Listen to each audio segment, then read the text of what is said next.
That took way too many clicks to hit. It's fine. I got there eventually, everybody. I would get there eventually. My I'm so I've been like a box full of Pop Rocks and Sprite. Shaken, not stirred for this session. I asked if everybody was ready. I just want to double check. I asked everybody if they were ready. You didn't ask if you were ready, though. Hey, I asked last time if I was ready, and I said no. And this time, you said no. It's true. This time, though, I think I am. I've been busy. I've noticed somebody hasn't signed in on their company account for the video game. Fred doesn't check his company messages. I sure do. Mhm. Fred definitely is someone who doesn't check their company messages. That's for dang sure. I can tell you that for a fact. Yeah, Jackson was just role-playing, and you're giving him shit for it. But what if I was role-playing the role-playing? Guys, I have so many jobs. I could use more of those. Well, welcome to the stream, everyone. I'm your host, Isaac MCCanary. Welcome to the maybe new day for Mothership. Everybody introduce yourselves. I'm Jackson, him, and I play Fred, and I don't know what time it is, apparently. Hi, my name is Sean, also known as Talking Skull, he, him, and I'll be playing Kolia. And whence we left off, I guess starting. Whence did we leave off? What was the last thing that everyone remembered? We split the party! We got to the elevator. I'm glad you remembered the most important thing. That's true. God, I'm glad you both remembered the most important thing. It's gonna be really funny when you have to get back to the elevator. Then it'll be relevant again. Yeah, at that point. Then we just start over. It's like Majora's Mask. Yeah, finally. That's when I put that in, because gotta pull from your inspirations, the things I know. So we'll get there. But yeah, so we split the party. What was the last thing that everybody did and is doing next? Would you say? I am going with two NPC folks to a laboratory to stop the milsec from gassing the whole station. We want to inject, I forget exactly the term that was used, but we got to put something, they're going to try to put something in the ventilation system, and we got to put a counter agent in the ventilation system. Yes. A contingent neurotoxin is in threat of being used to neutralize the outbreak on the station to some extent. There is founded suspicion by Maison that would be happening. But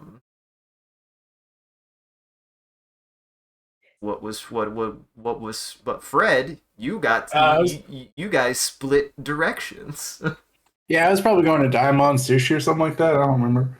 Well, the irony is no, you're not actually. Kolia is more on their way to Diamond Sushi than you are, actually. Well, goddamn it, what did we get on this field trip for in the first place? Did you get for split the party? I'm sorry. I'm gonna split this sushi all over your butt. Is Fred canonically screaming at the GM? Is Fred canonically screaming at... Once again, I could firmly believe that. Just like coasting along in the car, just like windows down, just like, I heard what you said about my mother, you two-piece. You multi-layered mother. Oh, thank you for describing me as a god with multiple limbs in this exact situation. I appreciate that. He's picking up on it, Sean. Look, I guess all humans are usually multi-limbed. Except for the ones that aren't, but go on. Yeah. That's a really good response, Sean.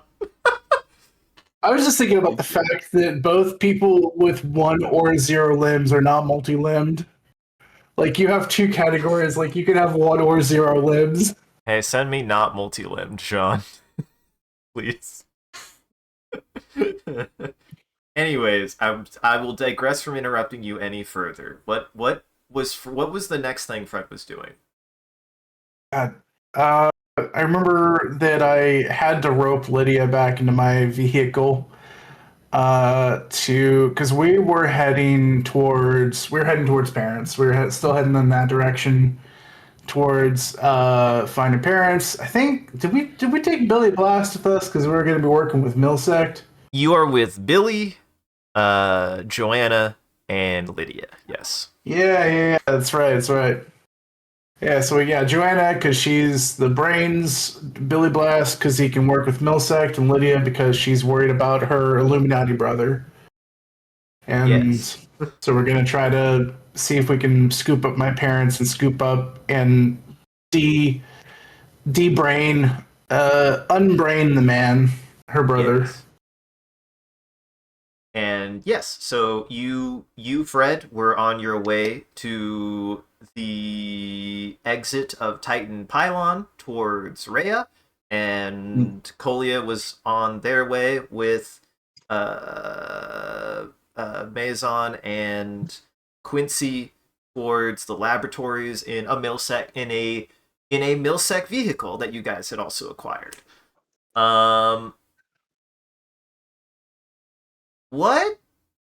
Well, let's also review really fast the company document.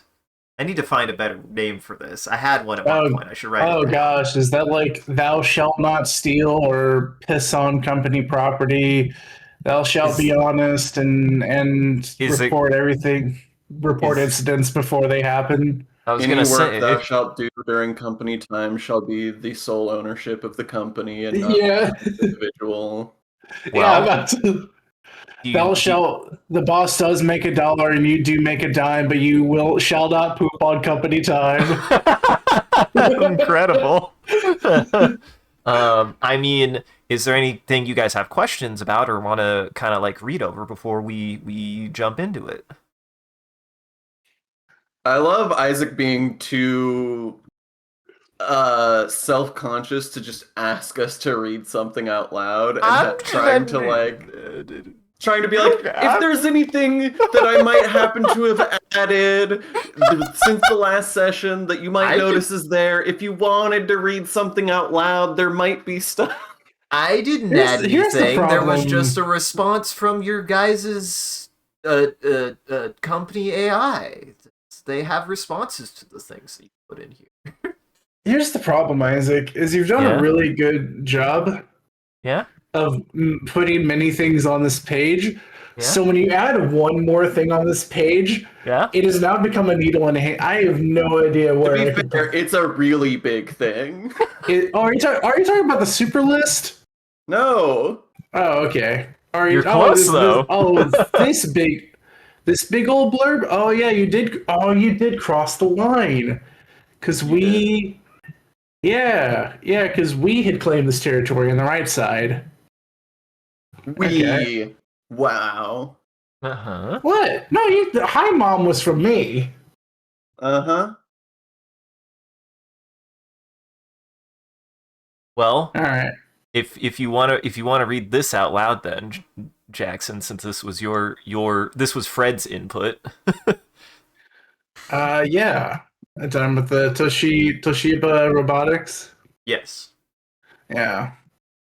All right. As a product, Toshiba Robotics and Starbus partnership, I must remind that I have no biological parents and have no mother, as my parent companies are a cooperative effort of the aforementioned companies. My serialization was contracted per Starbus request of Toshiba Robotics, to which, by estimation, would make Toshiba Robotics the closest entity I know of as a mother. Toshiba Robotics is an independent leader of artificial intelligence systems such as myself, robot systems such as the Model AQU4R1S, serial number 388-29229, who is assigned to your group, and even biologically integrated augmentations and cybernetic systems. Toshiba Robotics is often mentioned alongside and in cooperation with Tobii Entertainment, which is currently one of the major leaders in even more advanced AI systems. All right. Well, boy, they're really waxing their own Johnson while they're writing this. Furthermore, please remember to use your self-designated notation Frederick Jones, all right, full name, as it makes organization and accountability. I gotta get Quincy to read this shit and condense it for me. Of this document easier to track for company records and convenience. Also impersonating or falsifying staff. Don't think I was doing that. Probably was, actually. And company resources can be a serious offense with heavy consequences on your permanent record with Starbus. I'm only just now realizing what happened here and why this is this. I see. You didn't use your color. Oh, right. All right. I've interpreted your use of notation as an attempt to impersonate myself and have noted this for company right. It's because of the. Oh, yep. Yeah, all right. It's because of the. Because we're a hi, mom. All right. Yeah. It just thought that you were trying to be it, and that you thought it had a mom.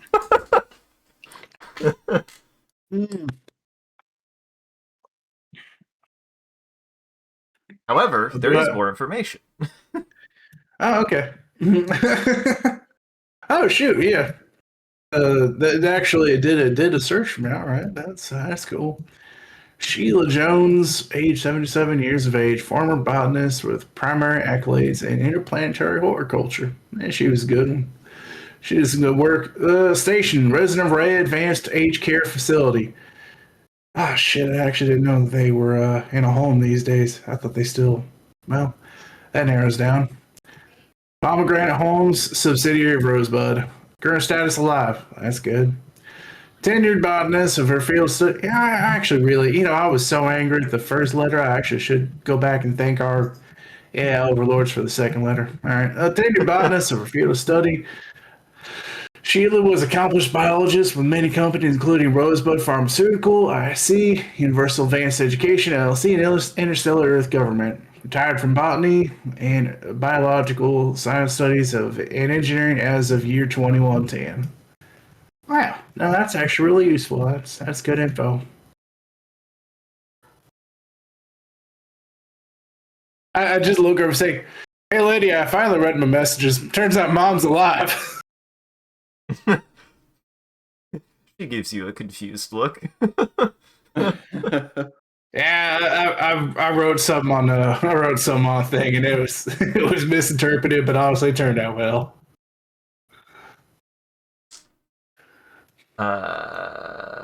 Sean/Colia, do you have any questions or anything that you wanna cover? Nothing in particular. I think the only other new thing is just sort of a cheeky response to my cheeky nonsense. But yeah. So yeah. I mean, if nobody has any other questions, I think we're about caught up. I think we're about good to go. I did go ahead and yes, agree to its terms, and I did rebrand my color to be hot pink as per company standards. Okay, I'll make a note of that real fast. Because I forgot, I did forget the Fred was riding in hot pink. It's just true. Mm-hmm. Listen, this is what I want to provide more than anything else, and I always want to maintain this. A consequential result is just that like if that could also supply some information of things that you can do here. So this whole Miro board is meant to be a facet of the interaction, even if it's primarily done in between sessions. So, but on that note,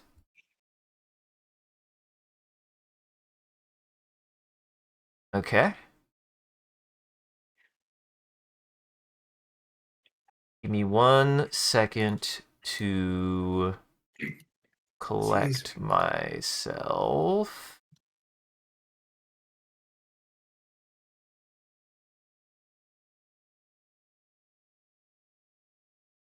Okay. Who,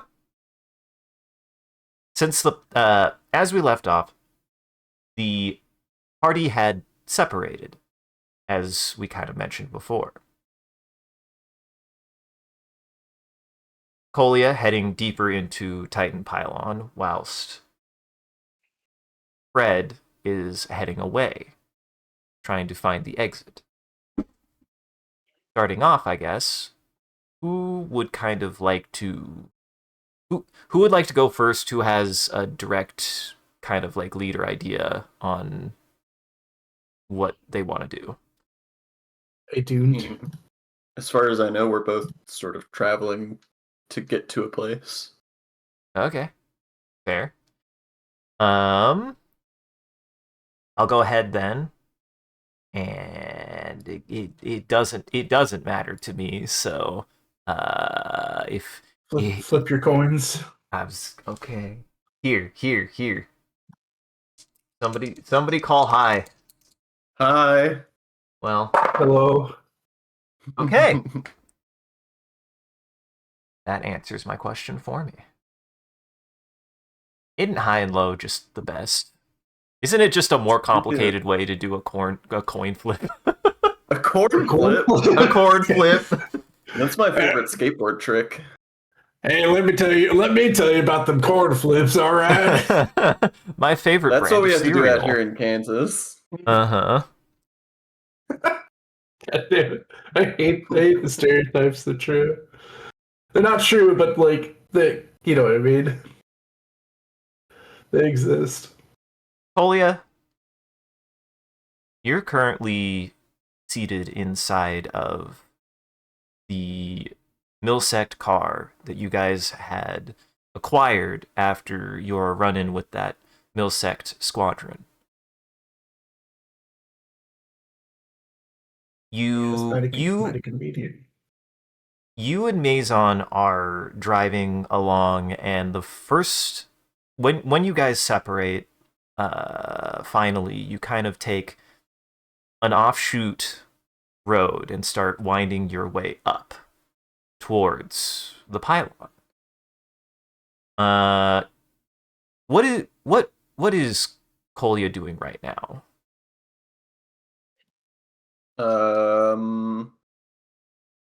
Colia is looking at the desiccated husk doll that he keeps on his person at all times, and just sort of with like a 1,000-yard stare.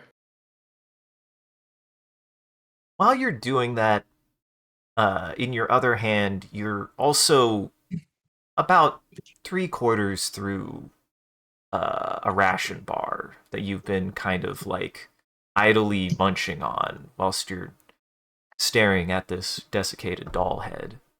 You're not really bothered with what you're eating, but as you're kind of driving through,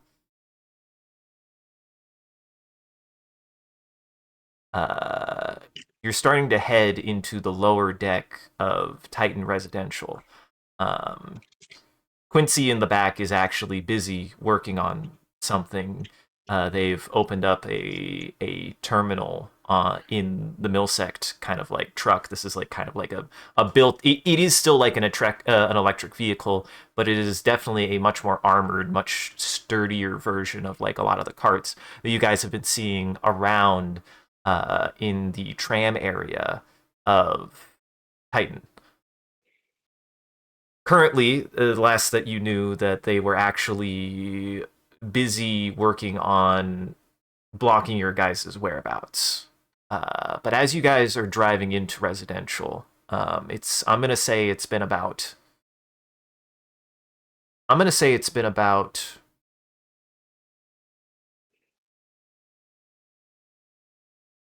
trying to think. I think I said it was about yeah. It's been about 20 minutes that you've entered Titan residential. The first thing that you kind of like notice as you're coming in is that when you first enter Titan residential, it feels like a almost kaleidoscope of a city and spirals up towards that kind of central ring of Tennyson.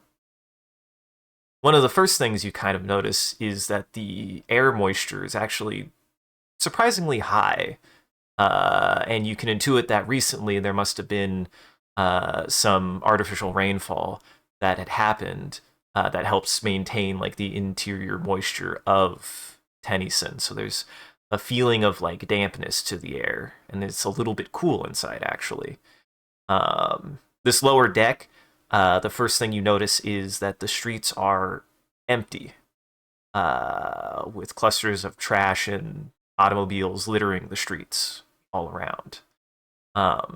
If you look up towards the center of the pylon, or what would be positionally the center of the pylon, you notice natural morning sunlight actually filtering dimly through a central hole at the top above this lowest deck, opening up outwards. At the very bottom, as well, centered in the middle of the residency of Titan, is a large circular lake almost, which has been gated off, that you end up passing. There are several boats surrounding it, or there are several ports surrounding it for things like boats and even fishers to go access. But largely, it's not easily accessed by the public. While these ports are normally accessible to the public, some of the ones that you pass seem to be entirely closed down, and a lot of them appear to be completely abandoned. And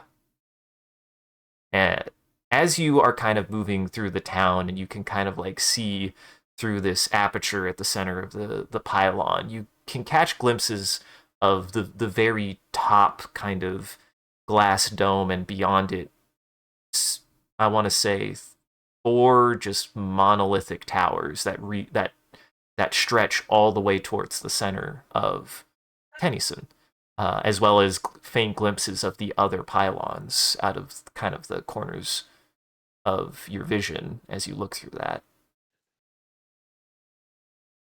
As you're passing through,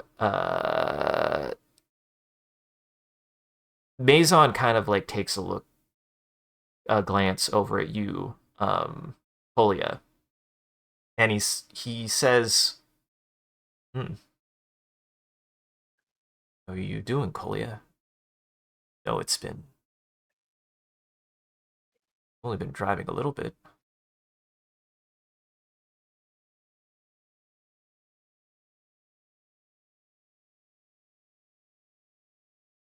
He is looking over at you. Do you have any response? I think I just say,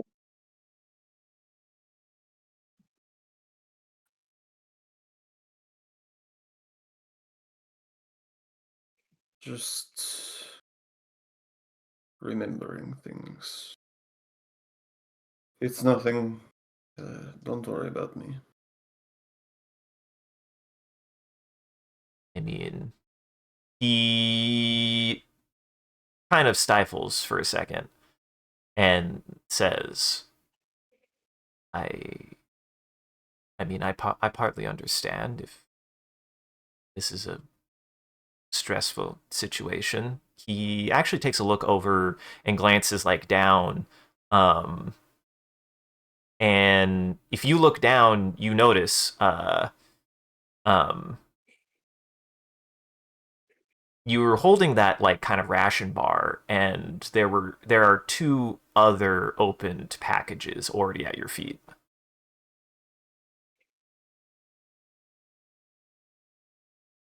It's maybe not my concern. I am a doctor, so I just wanted to check how you're feeling right now. I'm not sick. If that's your concern. I've not been subjected to any of the Xenox laser. I'll be fine. Soon this whole incident will be behind us, yes?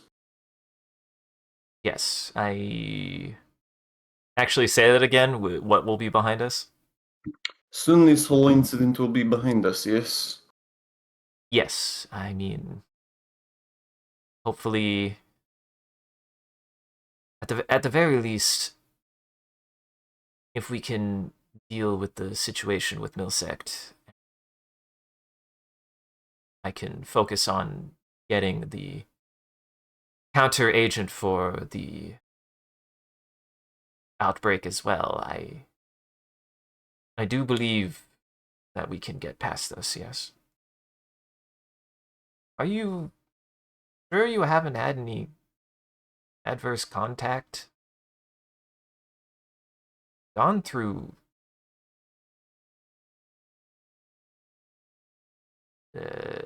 you have gone through a couple more rations than I expected. Sure you're feeling okay?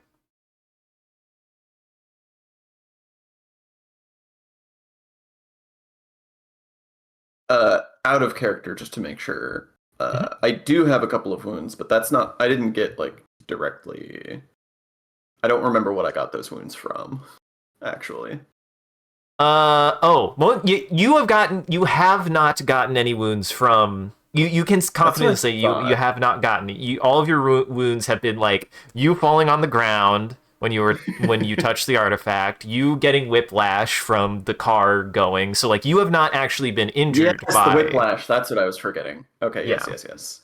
So you have not however been directly as far as you know, so. You have not been you haven't been harmed by any of the creatures. Yeah. Okay. That's what I thought. I was going to answer, and then I noticed the wounds on my sheet, and I was like, wait, where did I get... However, with like kind of your like background knowledge and like kind of biology and like some of the medical information that you were like you looked over for this job, I will like grant you that like him pointing out that the number of rations you're eating, like you just now noticed that you've like been really hungry, like unusually hungry actually for like the last few hours. And that you're still hungry now. And these rations aren't like they're not like granola bars. They're like supposed to be like emergency rations. They're like thousands of calories. Can't even hear your response, but you the best. What? Huh? Oh, I hope that means you just muting the stream. Yes, I hope so. Hi, Silos. Thank you for resubscribing. 86 months. But yes. That's interesting. I think Kolya just waves Maison off and just says, "Can't I stress it sometimes? It's some heavy shit going on, you know." Just to clarify, also isn't Kolya kind of like a wiry, skinny guy? Yeah. He just says enough. I mean, we're heading to the laboratory. There actually is a hospital there. We can get you checked if you need, if something is wrong. I'd rather press forward. I'm sure it's nothing. All right. I mean, if you do need anything, actually, let me know. I don't want to see I said I'm fine, all right. You going to keep hounding me about this, or are we going to move on? He nods towards you, and you guys continue driving. Yeah, he nods to you, and you guys continue driving as you head through this first deck. Fred, you find yourself, along with your other compatriots, actually passing less of a busied city. It's not so. For you, it just seems to be a long stretch of road. Think of like an enclosed highway inside of a tunnel, almost. And it's just a straight through thoroughfare. From what you can tell, the roadways consists largely of it consists of a massive corridor stretching forward and backwards, split in half down the center by a concrete divider for what would be opposing lanes of traffic if traffic was still happening. Each side separated by about 4 lanes. As you're passing through this thoroughfare, there is considerably less debris present than was at the central station, where it was like more congregated where people were. But you do notice still collections of carts and debris around the edges of the thoroughfare. And the condition of the thoroughfare itself is not very good. It seems you are actually avoiding things such as potholes, and the overall quality of the road is showing noticeable wear and degradation. As well as just generally being surprisingly dirty. For you, massive artificial lights kind of centered around this kind of thoroughfare corridor overall dimly light the road, almost giving the feeling of like twilight to the environment. Every so often, a gap in the center of the divide will allow you to kind of like switch sides, so you're not just like stuck going this way if there was through traffic. And every now and then you do have to switch as there's a collection of debris and maybe even a couple of makeshift walls on your way to Iapetus, or on your way to Rhea. What is Fred up to? Are they driving? What are they doing on the way?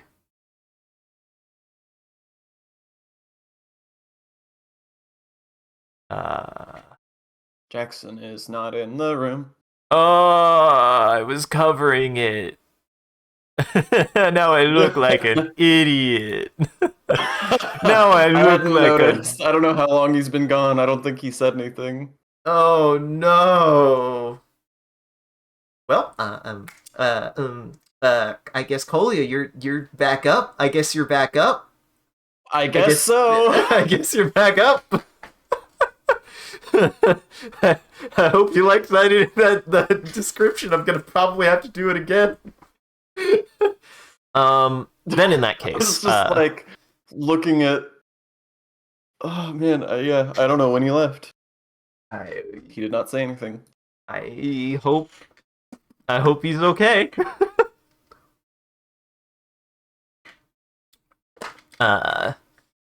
Anyways, I guess it could continue for Colia then. Colia, as you and Maison kind of drive on, you guys are passing through this lower deck, and from what you know and what Quincy has told you, as well as like looking up information about Titan Pylon, is that Titan Residency is actually split into 4 mega decks, and right now you're at the bottom one, the 4th deck. Each of these decks is kind of like graded as well in like general quality, and it directly actually shows in your impression of this lower deck. So, to like give an idea, you guys are like passing up and down streets that are lined with, believe it or not, almost brick and mortar buildings.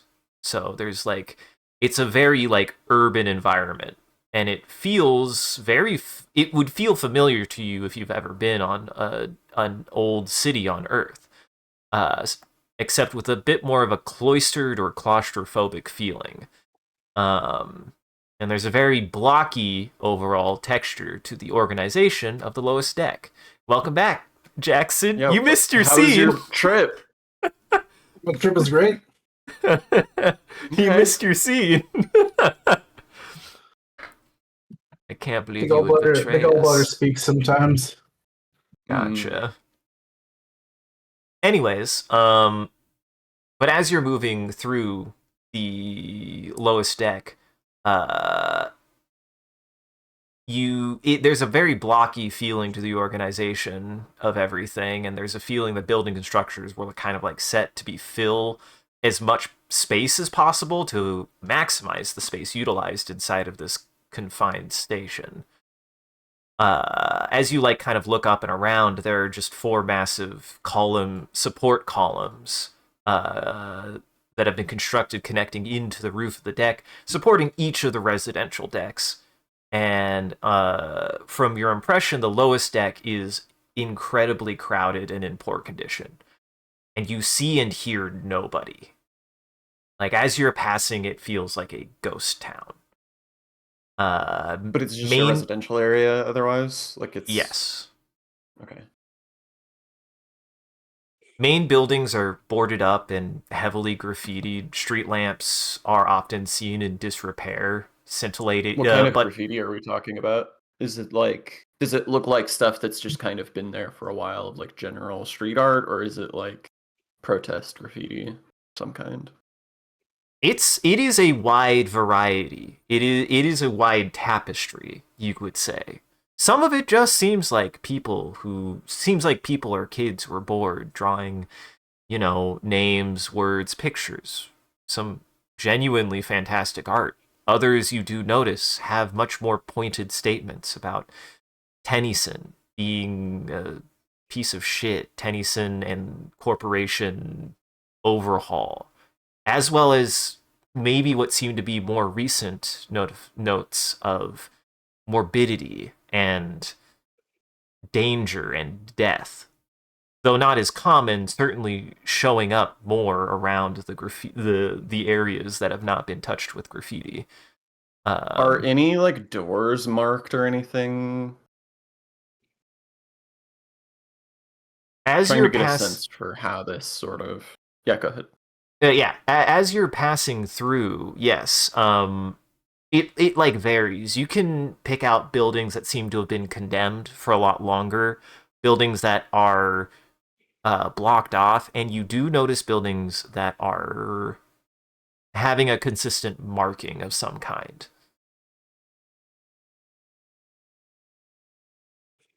Okay. Got it. Anyways. Yeah. Now back to Jackson. Fred, did you catch anything that I said? Probably not. I was catching... I'm saying it again. All right. So, Fred, meanwhile, as you are passing towards the exit of Titan towards Rhea, your environment is quite a bit different. Instead of what seems to be like a bustling city, you're faced with almost a highway or a thoroughfare with a very large tunnel created for it. I gotta find my spot again. The roadway largely consists of that single corridor stretching forward and backwards, and has been split in half by a concrete divider that separates the two sides for opposing lanes of traffic if traffic was still operating, as it is not now. You haven't seen like any activity actually as you pass through this kind of like large, almost highway, not unlike something you would kind of pass through back on Earth, but completely entirely enclosed. Each side is also separated into 4 lanes. As you're passing through this, looking around, there's considerably less debris present than there was at the central station that you guys came from. But there are still noticeable collections of things like carts and vehicles and debris around the edges of the thoroughfare. And that the condition of the road itself is not good. You're actually having to weave between the occasional pothole, and there's noticeable degradation in the road quality as you are passing through, with considerable wear and grime spread throughout the road. For you, there are massive overhead lights providing artificial light centered around the road, dimly lighting it, kind of giving an almost feeling of twilight to the environment. As you're kind of passing through, there are gaps between this center concrete divider, so that way you can switch to the other side that normally would be there if people wanted to like turn around or go someplace else, but you're having to use to kind of weave through this road as portions of it are noticeably blocked by piles up of things like vehicles and debris and even what seem to be makeshift walls from time to time. Can I, as I'm driving along, am I able to kind of understand or maybe take guesses at, like, because the funny thing about, being on the space station and roads like these is that you don't have standard wear and tear. You don't have, plants growing through the cracks. You don't have rain, wearing down your concrete. What kind of wear and tear am I seeing? Am I seeing just from, in like degradation, am I just seeing stuff from like these incidents that have been happening, or is it like it still would have some wear and tear from use from people actually driving on it, but like what kind of stuff is it looking like when I'm seeing like debris and degradation? So the general condition of things that you can surmise is that there is a feeling of overall aging of the road itself. Definitely from constant use and wear by vehicles that had previously traversed this thoroughfare. You kind of pointed that out. And I kind of mentioned for like the upper decks, there's like a feeling of moisture. That is also present here, and there is surprisingly noticeable water damage in places, but it doesn't seem like it's like it seems like it is due to negligence, not due to like intended or unintentional damage, if that makes sense. So it's due to a lack of upkeep, not due to like something going wrong with the station outright. Yeah. Okay. Otherwise, as you're passing like a lot of these kind of like abandoned vehicles, again, you get this kind of sense that this wasn't something that like happened immediately, not overnight, but not even within the last few months. It feels like many of these vehicles haven't moved in a lot longer than what could even be possibly happening on Tennyson right now, along with a lot of the buildup of the trash around certain parts of the road.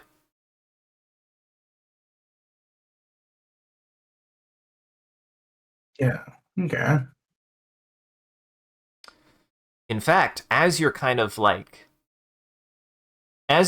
like passing down through that, you kind of like are also seeing that lining both sides of the roads are occasional structures and buildings, either built into the side of the station or freestanding, um, varying from anywhere between like clear like business structures, things like restaurants, um, car and vehicle repair, things like that, to occasionally recharging stations that dot along to make sure that people can still keep their vehicles run or would be able to keep their vehicles running, and even things like the occasional like temporary hostel or even like hotel or motel.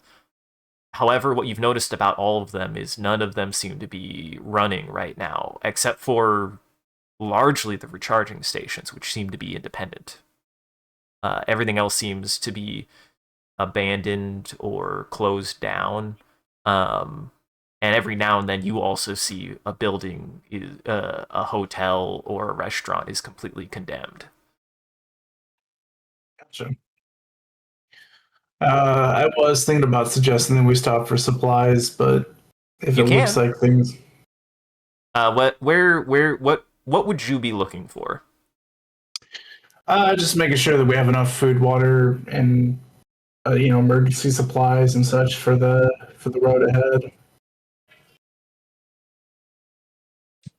Weapons and whatnot if we find it too, but just kind of making sure that we're well taken care of. Okay. Um, I'm gonna say as you're like passing through, you do see a kind of like here, one second.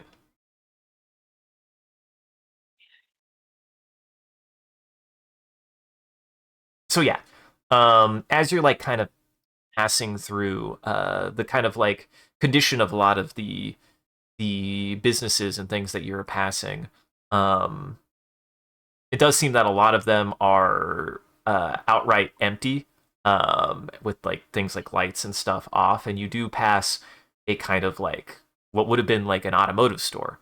And as you do, you kind of notice that there is a little bit of vibration kind of shaking through the cart, and you kind of remember that the last time when you had been faced with one of these creatures, you ended up not only running it over outright, but also using the cart to kind of like dismember the remains of that creature. And you could Yeah. guess, you could postulate that it might have taken a little bit of damage. So you can pull in to like kind of do a tune up. Um, Yeah. Actually, that's a pretty good idea. I I'll look over to Billy Blast and who's got a shot. Lydia's got a shotgun then because I remember Billy won and I said that ain't your seat. uh-huh. I'll look over to Lydia and then look back to Joanne and Billy and say, "Stake her in. We've been running this for a while and I should make sure we ain't got any guts on the floor of our car. So if you guys can find some stuff, I'll make sure that this thing's still running nice and good for us for a good while."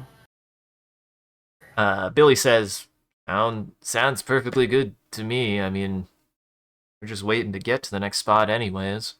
It Yeah. has been about, I'm going to say about the same amount of time. It's about 20, 25 minutes since you guys left, and you're about halfway to what would be the exit of Titan. I as I'm getting out, I say, if you're tired, you can take some rest, but uh, do well. Actually, I look over to Joanne. I say, there ain't no way we can take this car to the next station, can we? I don't know how this kind of place works. I don't see any reason why not to, actually. I mean, as far as I I don't know. can tell, this is just a road that heads straight to the next pylon over. Right now, we're still on Titan, believe it or not. I believe it. It's a pretty big place. Yeah, I mean, if we can keep on driving this thing till the wheels fall off, then I'll make sure the wheels don't fall off. Though now that you mention that, I mean, are you concerned about what's on your mind? What's on your mind, Fred? I just didn't know if we had to do like a little drop off or something like that and take some sort of elevator or bridge or something over to the other station, or if we could just actually just drive this thing on through. I don't know what the connective tissue looks like. Lydia just says, not as far as what I can tell. It seems that the closest that we would have had to do anything like that would have been if we took the tram itself. It seems that the outer ring is connected by a long circuitous road that just wraps all the way around. Ain't that serendipitous? All right, well, you can, yeah. Let me make sure this thing is working like the day sure made, and yeah. Yeah, as Joanna says, yeah, as far as I can surmise, the only other thing that would be breaking up the road would be anything like the central station we just left from. So, which I guess we are, she does clarify. If I remember the map correctly, there were a couple of maps. There are 3 stations on every pylon. One in the center for the central part of that pylon, and then one for each of the joining pylons heading towards them. And the one we're heading towards is Rhea. So, yeah. Unless there's something there, I don't see any reason to be concerned. All right, well, cool. Yeah, I guess we'll get our sleep, get our supplies, get whatever you need. I'll make sure this thing tries to get us there. Yeah, you look over the cart and it's not. It's showing like there was like some parts that were knocked loose, but it's not going to take you too long. It'll take you like 5 or 10 minutes to kind of like tighten everything back together and replace any parts from this shop that it can supply. I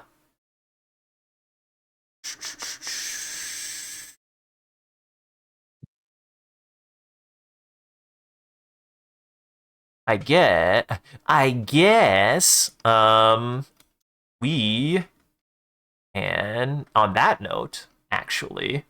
On that note, it's ads. On that note, it's ads.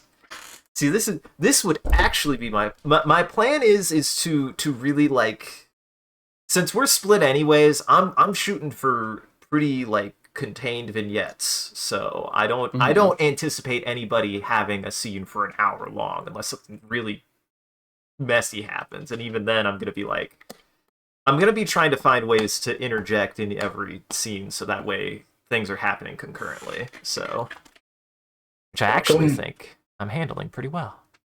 Welcome to Mage World. This is this was most of our sessions for a while. Welcome to hell. I finally made it, guys. I actually think of all the games that I have run, this is the first time that you guys have made me suffer the dreaded. Look, I asked permission first. You did ask consent, so I consented to suffering, Sean. I'm not in denial. I'm just saying, I'm just pointing out facts.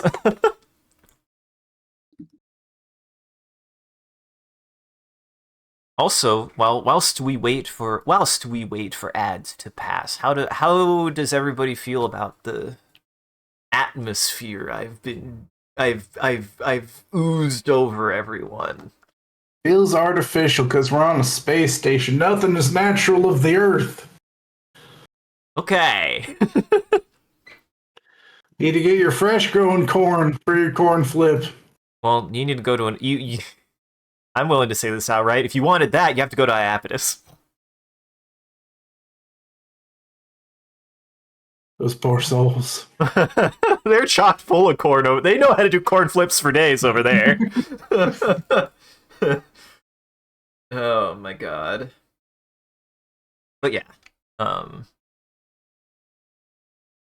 I don't know. I've really enjoyed writing and designing a cyberpunk city. I have so many resources, so many good resources. Is this Earthbound music? I'm trying to figure out. No. John, do you know? This is definitely Metroid. I'm trying to place what? Nope. Really? Whoa.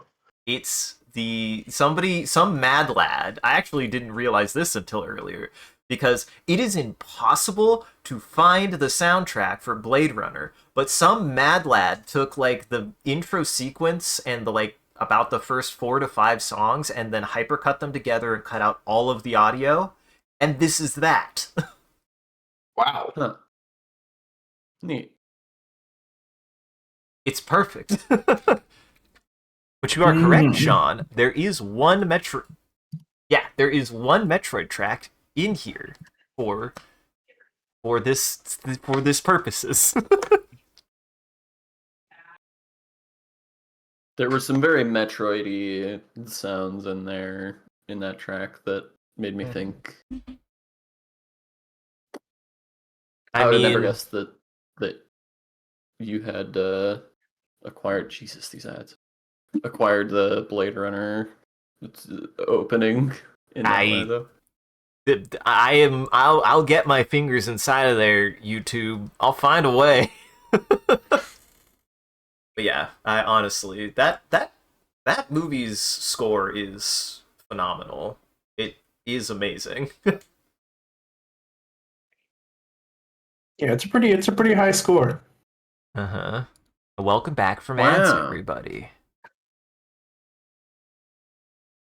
I think. Is ads done? I think ads is done. You sounded like you were getting hell ads still, Sean. I was just getting flashbanged because it kept going from pure white to not pure white. Oh my god. Why? I don't know. Hey, that's happening to you. Actually. Yeah, there's... Oh, go ahead. No, I was saying there's no balance in that, yeah. There's just like...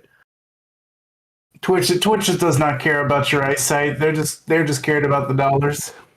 Actually, it's funny that you point that out, because Colia, as you're passing through the streets, hopping back over to Colia, the overhead lights. Milliseconds here, they flashbang and blow up the car.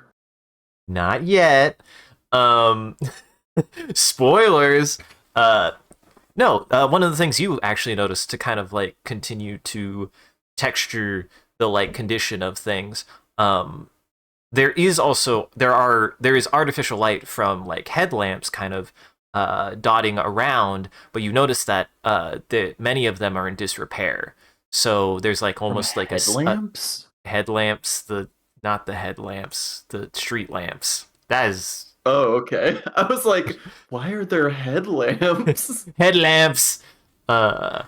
Headlight fluid. There's headlight fluid.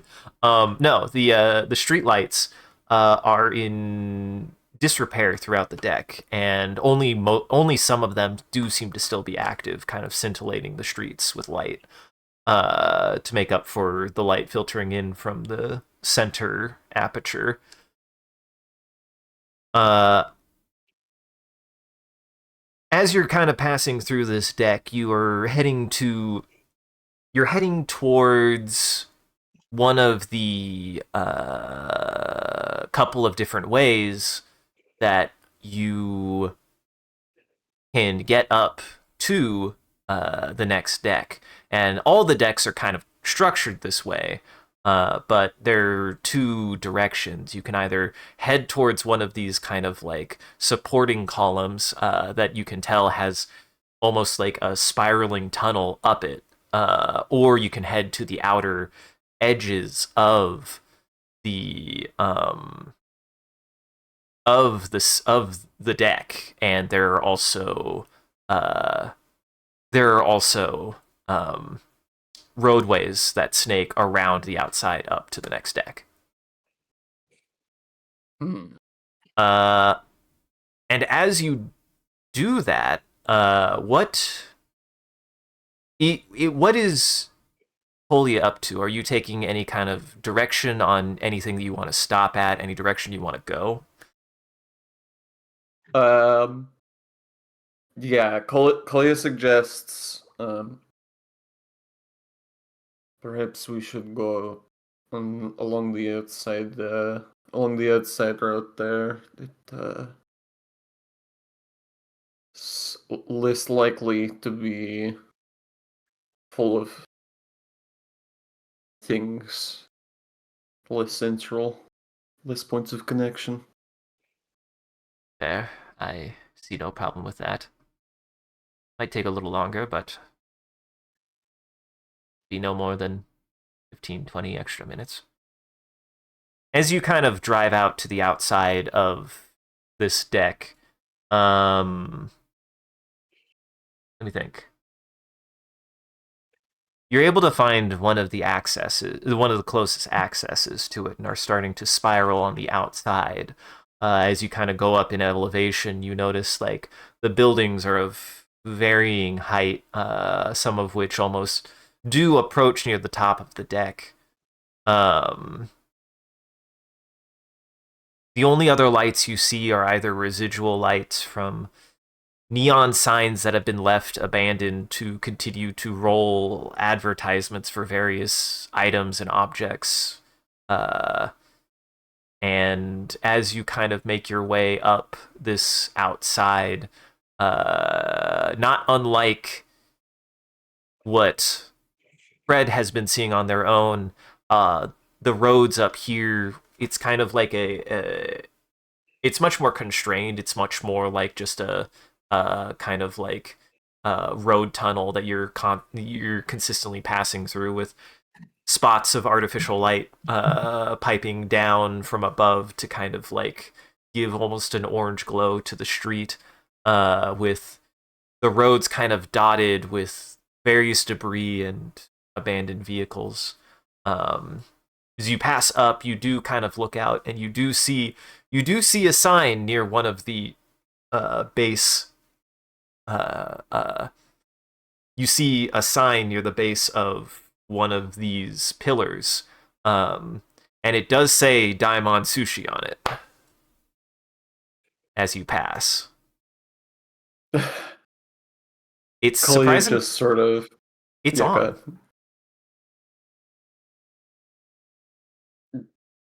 Kalia just sort of smiles to himself and says, "Ah, Fred. Sorry, my friend, I inadvertently fucked you."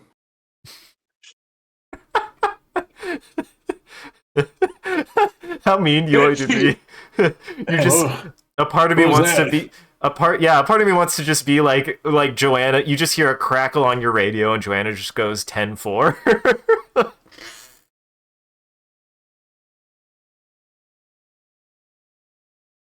I love the idea of just like the classic sneeze, just like, must be allergies. Must be space allergies. Unless you actually put that over the intercom. No. Actually, as you say that, you hear a crackle over the radio of the Milsect car. The first thing that before you can respond or anything, Quincy just says, "Don't worry, they're not tracking us. I'm sure of that." But as you're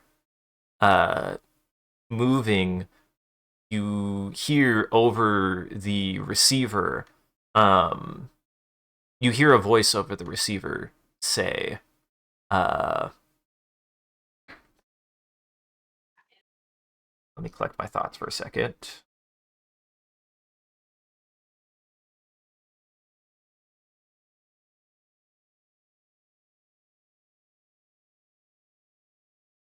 You hear a report over the receiver say, Team 1 to command, this is Unit 081103. We have successfully completed our mission. Last we checked, we heard that Team 2 also had completed their mission, but they seem to have gone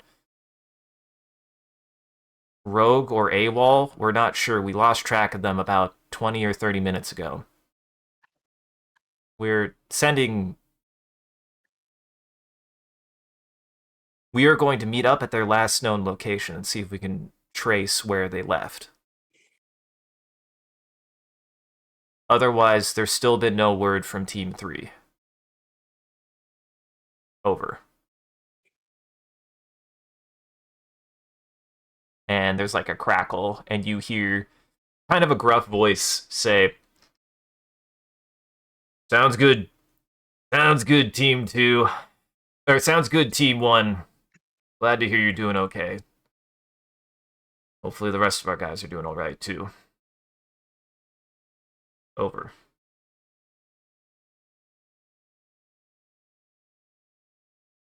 And Maison actually switches the receiver off, kind of grimly.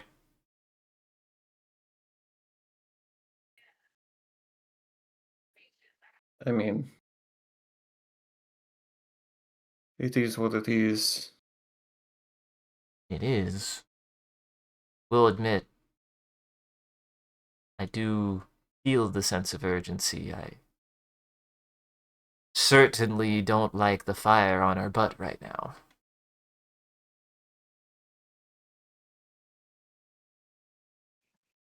We could take a break and get some sushi if you really want to. Let some steam off. Quincy says, I think that wouldn't be a bad idea, and I can ensure that our current our location is masked. It will take them some time to find us.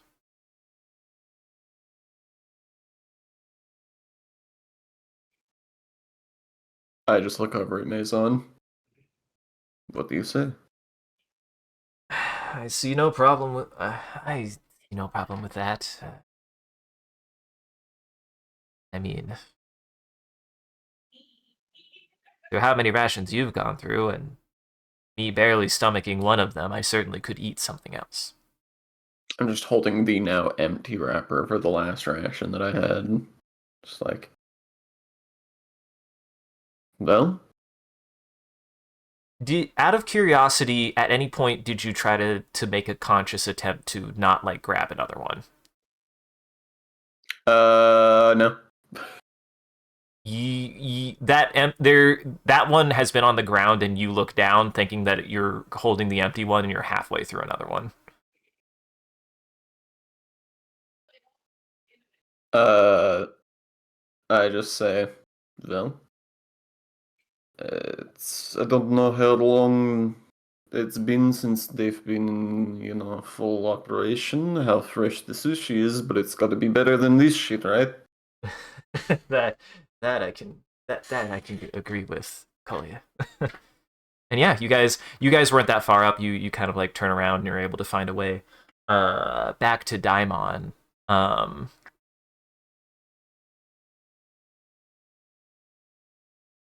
Do I feel like at all nauseous, or like am I feeling any other effects other than seemingly an endless hunger? If you start like kind of like taking like stock, like maybe like feeling around or whatever, you do notice like, yeah, you've just kind of like had a subtle appetite. It's not like you're starving, but like you just feel like I could really eat something right now. Which does seem unusual. Like you don't feel like you're getting full. You just feel like you need to eat. The other thing you've noticed kind of two things. If you weren't really paying attention to it, but there does feel like there's like a kind of tenseness around your temples, like kind of located around here. It's not a full-blown headache or migraine, but there does seem to be some tension there. And if you like kind of place your hand against it, like if you like wipe your face, because you can, like, if you like take your mask off for a second, it's not, you don't feel like any danger. Nobody in the room is going to be like, don't take your helmet off. You guys are enclosed inside this vehicle. If you do touch it, you're like kind of sweaty, and you do notice that you should feel like you're running a fever, but you don't. As in, like, you can feel that your, like, almost head is, like, hot. But you yourself feel... You feel a little uneasy about that. But you don't feel like you're about to puke or that you're sick. I don't feel sick. Yes. To myself. To which... Give me a sanity save. I got this. Fuck, we can maybe go That's places. a 64. That failed.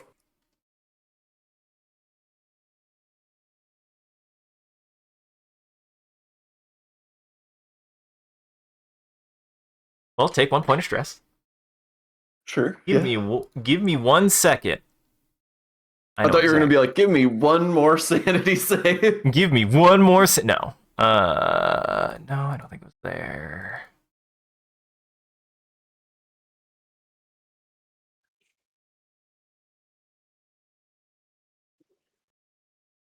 Okay. We are going places. We are going places.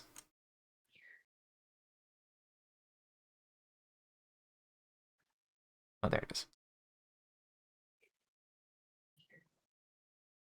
Sean, or Kolia, as you kind of as you're like kind of focusing on the sensation, you blink and then you open your eyes.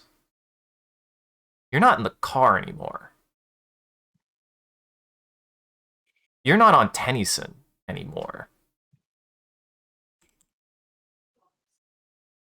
You are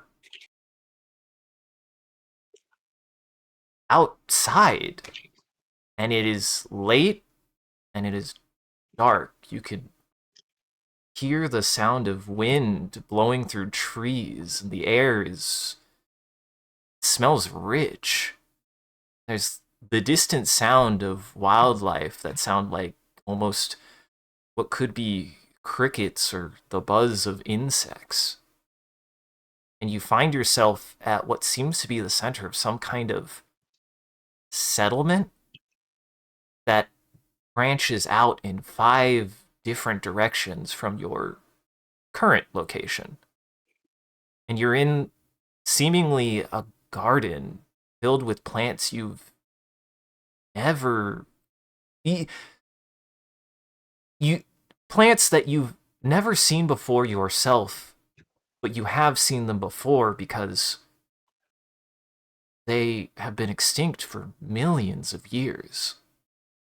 Ferns, club mosses, and horsetails, which have long since had gone extinct, grow in very discreet, organized patches around this garden.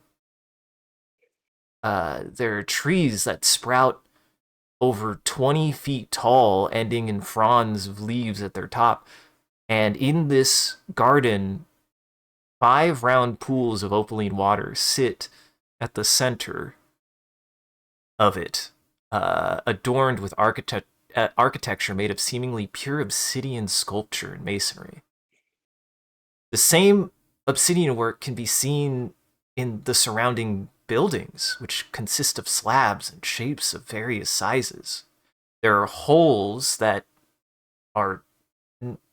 They're holes. They're doors, not much wider than your body is, around, dotting structures every 30-ish feet, with enormous club moss trees stretching over 60 feet placed symmetrically and parallel along the sides of these openings. There doesn't seem to be any discernible congruence to any of the architecture you're witnessing, except that everything is radially symmetrical, branching out in 5 directions from a center dais. And this dais is an enormous pillar made of that same kind of dark obsidian stone. The sculpture is 40 feet tall, with 5 distinct ridges spiraling up the length of the corridor, terminating to a point at the very top. And there's a faint green glow seen and a subtle warmth that could be felt emanating from the structure. First, what is your first impression of this? I think Kolya's first thought, just at the greenery and the wildlife and everything, the very first, like, no conscious thought, just like impulse is this Earth? As soon as you have that thought, you feel the sensation of almost like a response in your head that isn't, but it's not like a thought. It's more like a message. And the next thing you actually kind of notice is a lot of those trees, they're like they are tall, but not as tall as you would think, because you yourself feel taller. I look down at my limbs. You look at your hands and your body, and you feel a sudden strangeness, and it takes you a second, but you realize that yes, you feel taller, and as you move a part of your body, it's almost like two other parts of yourself react in acknowledgement, separate from yourself. And while you feel like you're in full control over their motion, there's an alien sensation. There's an alien sensation to the gesticulation of your arms as you pull them up. Like you're sharing their use. You look and pull up your hands and you count that you have 3 hands. They're long and your fingers separate radially into 3 flexible phalanges. And your arms, they seem to be... Wait, hold on. Yes. The placement of everything also feels different. What would be your arm, instead of feeling like on your shoulder, it feels like it comes out somewhere from the center of your face and your chin. From what you can feel inside, your bones don't feel like the rigid kind of like bone. They instead feel like flexible tubing, along with your muscles, albeit a little less rigid. Your legs also appear similar to your arms, which are these kind of like long, flexible tubes, and your legs are a little bit more stout, also kind of seated upon 3 legs to support your weight, which is also feeling considerably more than what you would be used to. Almost 3 times the weight. You feel up and behind, your jaw has been misplaced somewhere below your chin, near the base of your neck, and prodding it feels completely rigid. Your lips have vanished. If you speak, you get the distinct feeling of your voice is actually ringing somewhere inside of your head and your body, nowhere near where your mouth is located. And while you know you can talk coherently, listening to it is disorienting, and it's not just simple spoken word. Maybe strangest of all, for every one part of your body, you also feel 3 simultaneously, like you have agency over the other 2/3 of your body, but not in a way that implies that they are yours. They don't belong to you. And you feel this in reverse at the same time.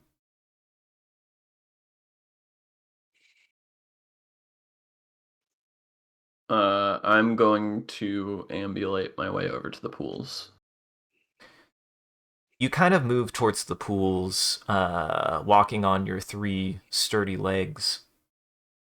And what do you do when you approach it? First, I'm just gonna look into the pools. Okay.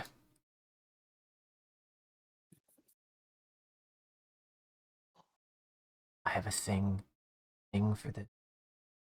I have a thing for this.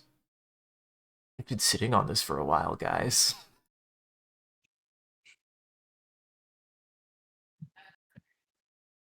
You look down into the pool and you see your face. You see your 3 eyes staring back at you. And you hear something, or you get the sensation of something foreign recognizing us with a question mark.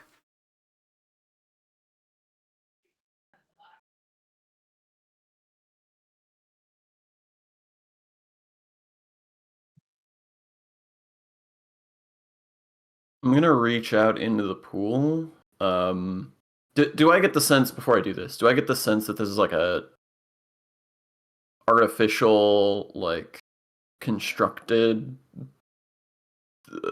like? Okay. Yes, it is. It is.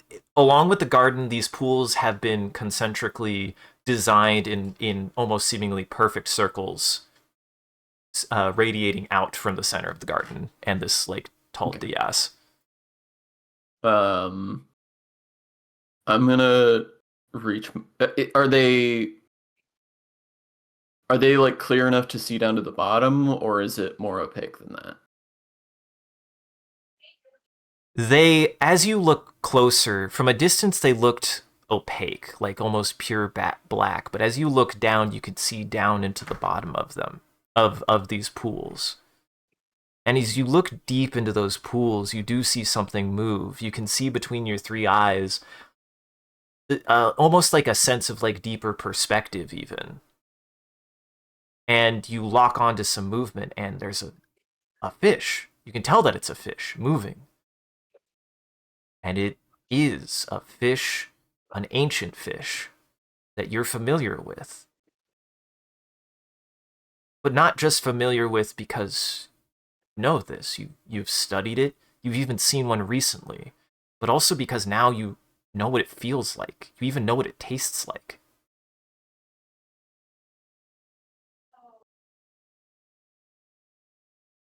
And you feel a sensation of a question. Ask, okay?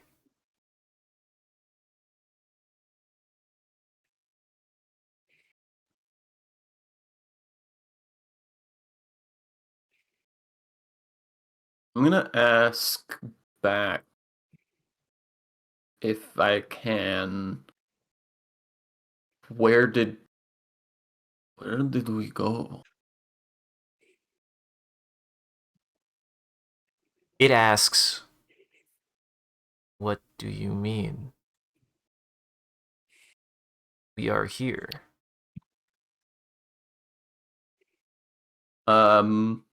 I try to like mentally sort of picture Tennyson Station if I can. And I try to picture the artifact, and I try to respond.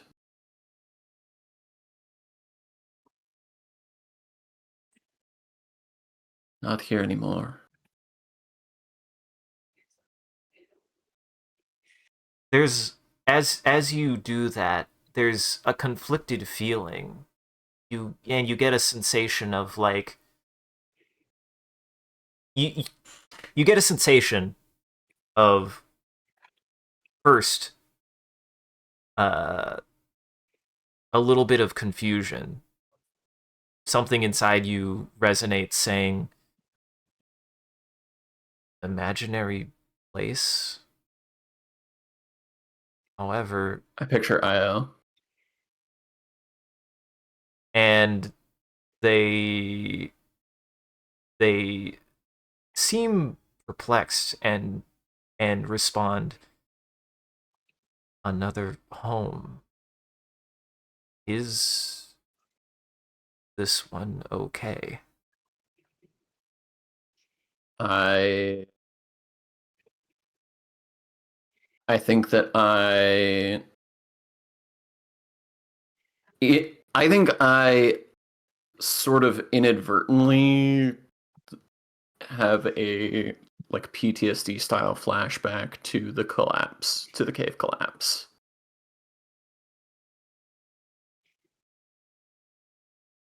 And as you do, it feels like suddenly everything collapses and you foggily feel yourself like you're getting shaken. And you hear almost like through a filter becoming clear the voice of Maison saying your name. Colia.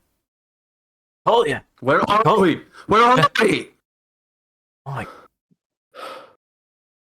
Red Diamond Sushi. Are you. I didn't notice you. No, the you're dead. You're all dead.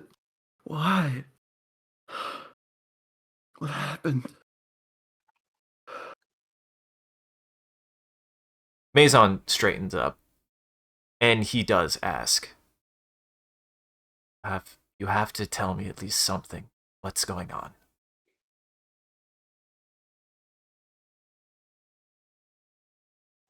Maison. Of course. No, it's. I look around. Is Quincy anywhere in the vicinity?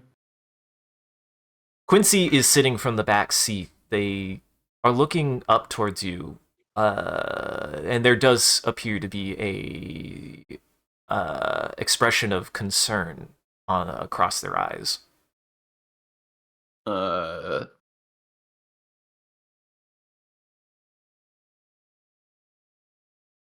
I just say,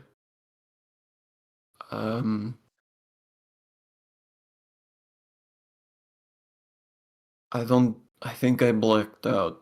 What happened? Did I fall? Did I do something?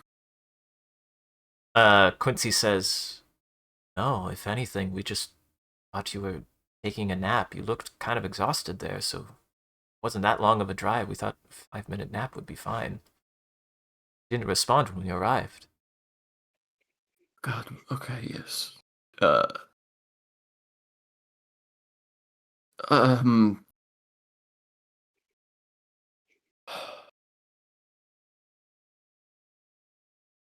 okay. This is too much. This is too much. Um,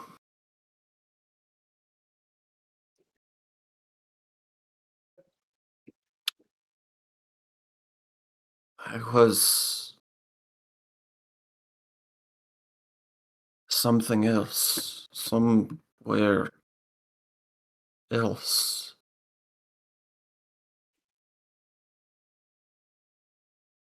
This Xenox laser eye and the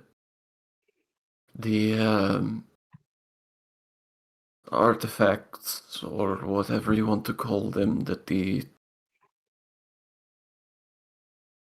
had been brought to Tennyson.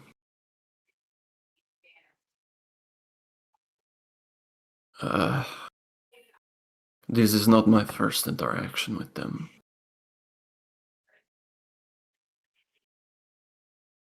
You see Maison kind of lean back and glance over to you. Well, that's a surprise. What does this have to do with whatever this episode you had was? I could tell it also hasn't been the first one. I don't know exactly yet, but bear with me. I think I think some part of them is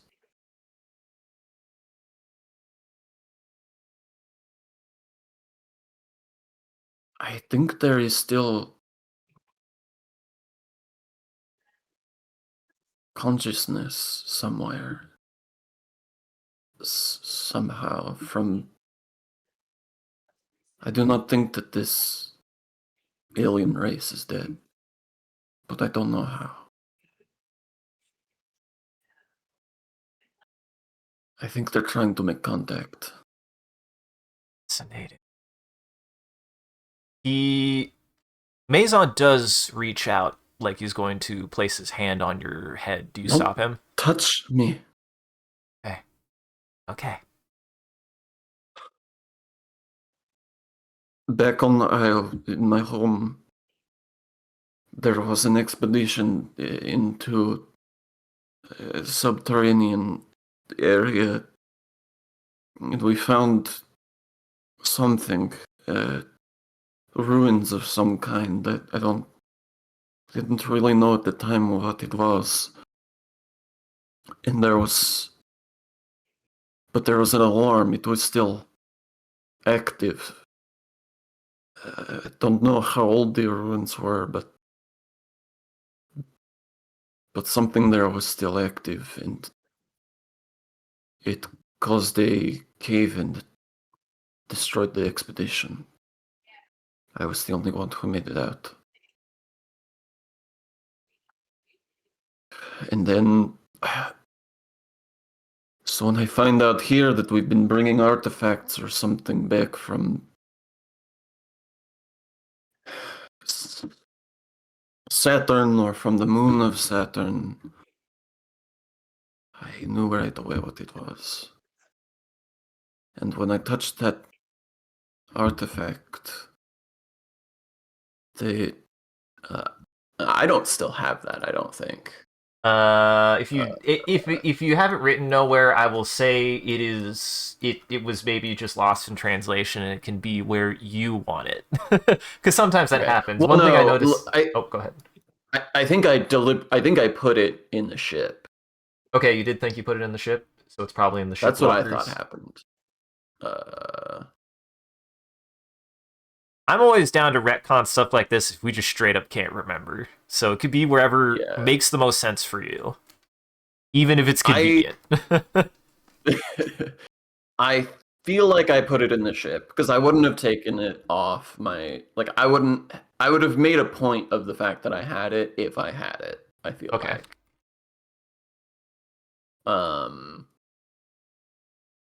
So I'll just say it. There was an artifact in the first thing we did on the station, and I can't explain exactly how, but I feel like it's been trying to make contact with me. There's something alive here. Somehow. I've been seeing things that I couldn't possibly have seen, imagining things beyond my imagination. I feel like I am not myself. You see Maison kind of like breathe in deeply and just say, the research we started with Xenox, we also did have portion. It did originate from Xenoarthensis architecture. A different kind of artifact, but it seemed to be whatever was housing the original specimens.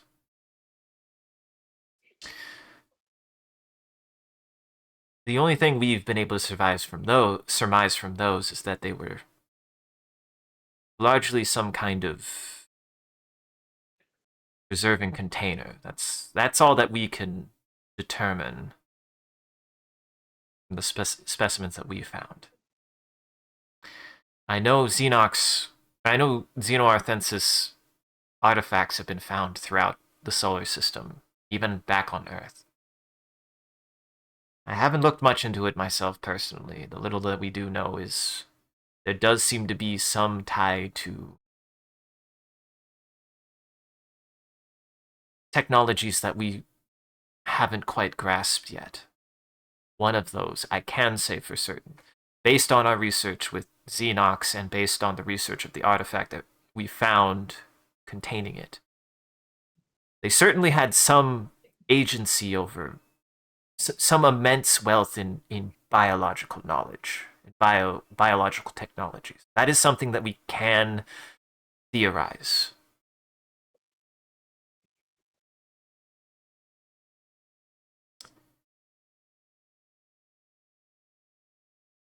Whatever has happened with you seems to have some kind of connection with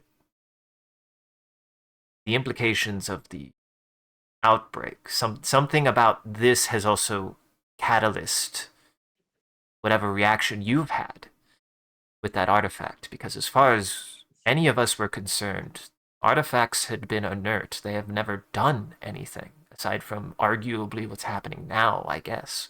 That still is like tangible, concrete. Whatever was inside of that artifact, whatever we have been working with, I mean, we're able to put it under a microscope and examine it. This is something very different. If you would allow us, would like to at least take a look at your whatever is happening with your body. It might give us at least some answer to what your body is doing right now. Because it seems to be even very different than whatever's happening to anybody else on the station.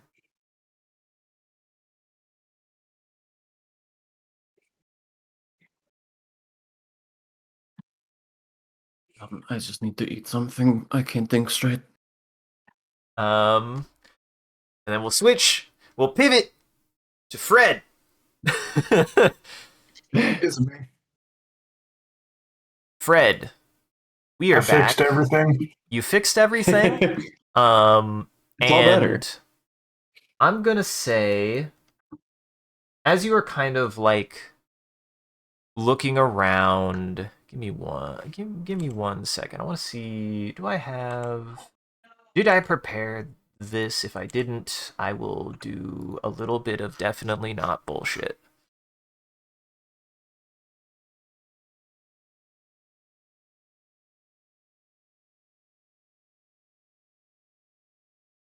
Give me 1 moment. Yeah. As I look at my 800 documents that I've made. Yeah.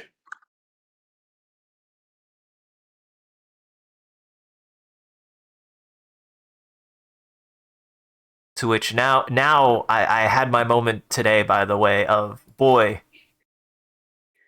I have now realized a very important part of sometimes you just gotta cannibalize something you planned earlier. That was really cool. I'm glad that we got to do that.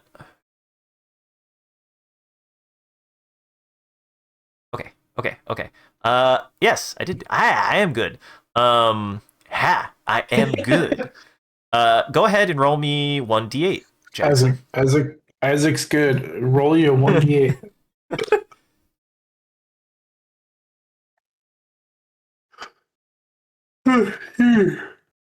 Here. Got a 5. Okay. Yeah, you're kind of rummaging around. You're not. You're kind of rummaging around with everyone. A lot of this place, while it had like some kind of like superfluous parts and stuff, it's nothing that it's like you can't really take all of it with you because you don't know what's gonna break. It was just kind of convenient that stuff was here, but you're not gonna bring the kitchen sink with you. You think that you can confidently drive it all the way to Rhea now, no problem.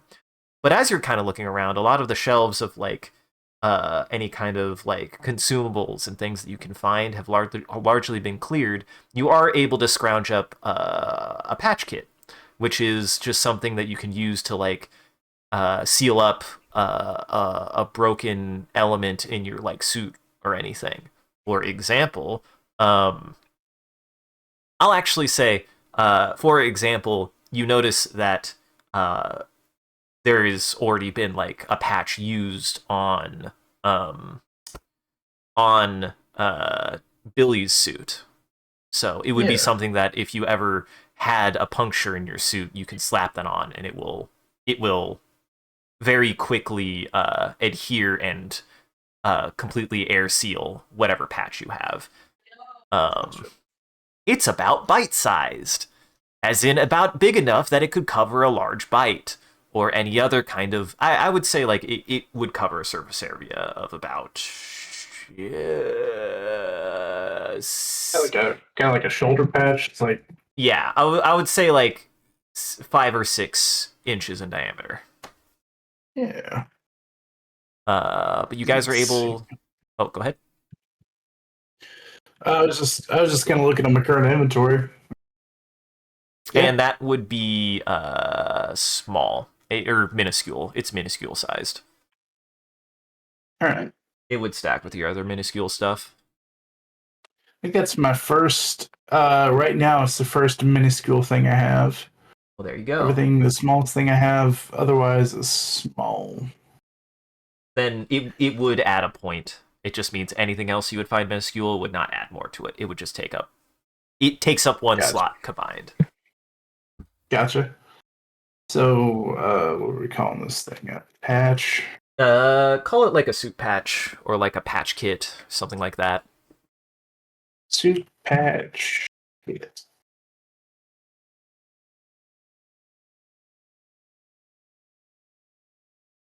And you guys are able to collect back onto the onto your cart and make your way the rest of the way to what you know as Rhea, the Rhea exit connector for Titan Pylon. As you approach, as you get closer, you do start to notice the amount of abandoned vehicles increasing as you get closer, as well as the condition of even some of those carts being a little bit better overall.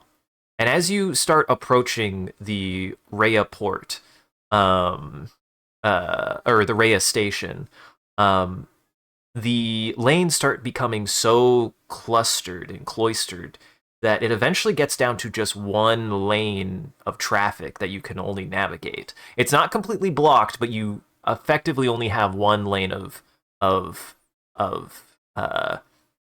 motion and of space to be able to pass through.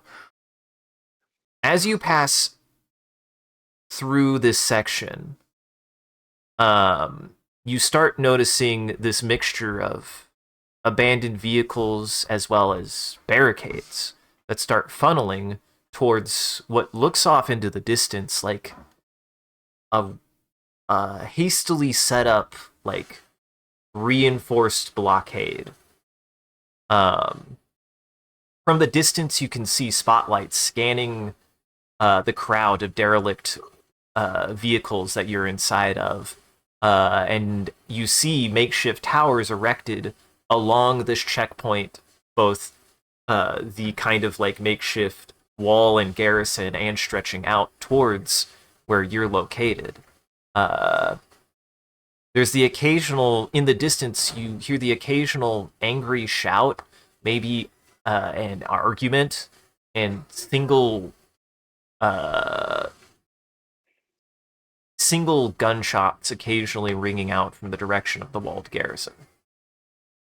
As you approach more of these towers, these kind of like makeshift towers, like made out of tent posts and stuff, as well as tents themselves, begin to appear as you break through this kind of,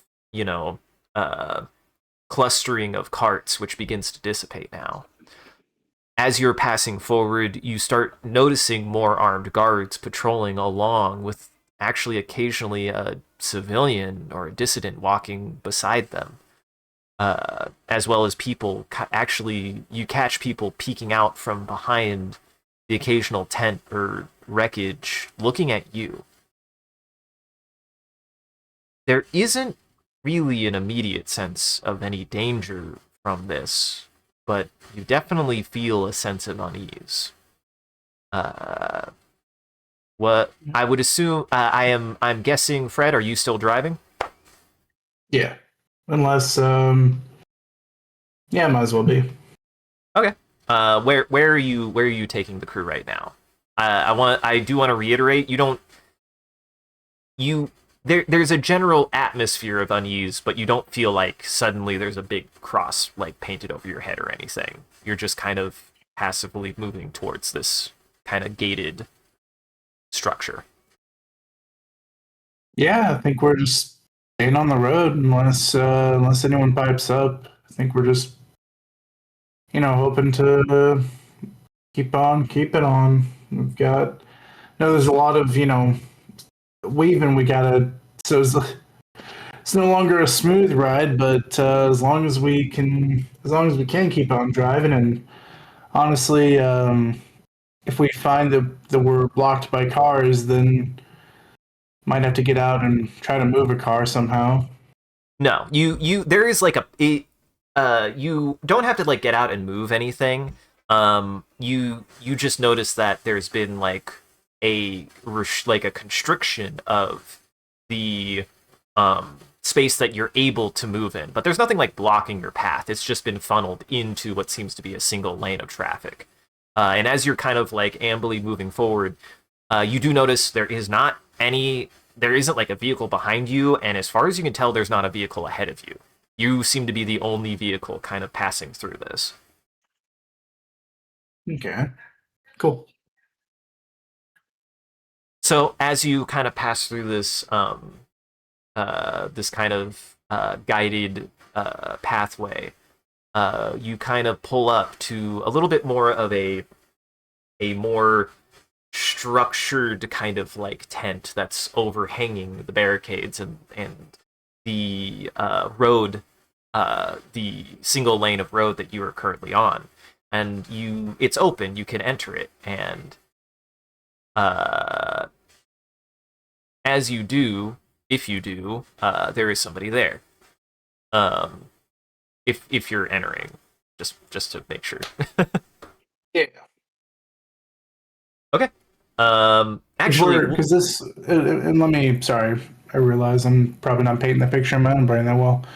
This is some sort of building or structure on the side, or like we need to go through this to get to Rhea? You need to get through this to get to Rhea. I was about to ask the question of what is on Fred's mind right now. What is their impression of what they've seen? I don't know what this building is, but if this is where the road leads and there's just no other way to get around it, then I think I'm trying to piece out if this is some sort of like military complex or like what exactly I'm approaching. Along some of the barricade, so yes, you're confronted with as you're passing a lot of these structures. There is very clear signage of kind of Milsec branding on a lot of the tents and a lot of the towers. There might be some branding on the like kind of garrison wall that they've erected, which seems to be some kind of I'm gonna say it's like kind of like a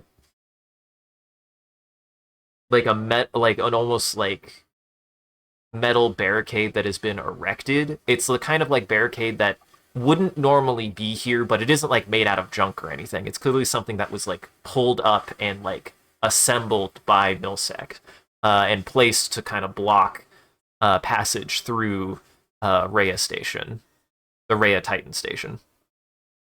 Gotcha. Okay. So yeah, you kind of roll up to this tent, which is kind of enclosed. It's made of like kind of a mixture between. It has that feeling of like a I don't know. I don't want to outright like say it's tarp. It's like got a plasticky kind of texture to it. And you roll up, and you hear a gruff voice. And you look over, and you see kind of like a stocky man with a thick mustache, and yeah, a thick mustache and a cigar, and he looks over at your cart and kind of chews on the end of it, and he says,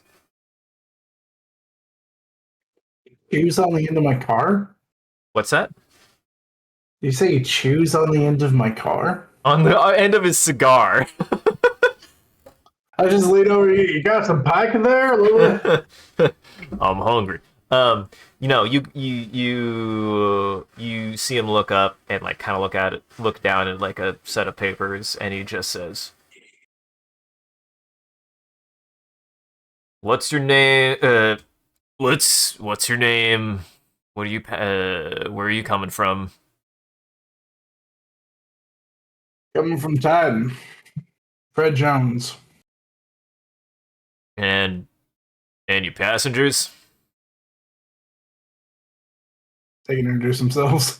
Yeah, they all say their names, and he kind of nods, and he just says, "Well, been a while since I've seen anybody with any working vehicles pass through. You kind of caught us at a bad time." Understandable. I sort of Frankenstein monster this car together a little bit too. It took about 3-4 non-working cars to make one working car these days. Uh-huh. He looks a little disinterested and just says, "Well, that's great to hear and all. We'll get you queued up. We'll get your names written down. I'm assuming, are you wanting access to Ray at the moment?"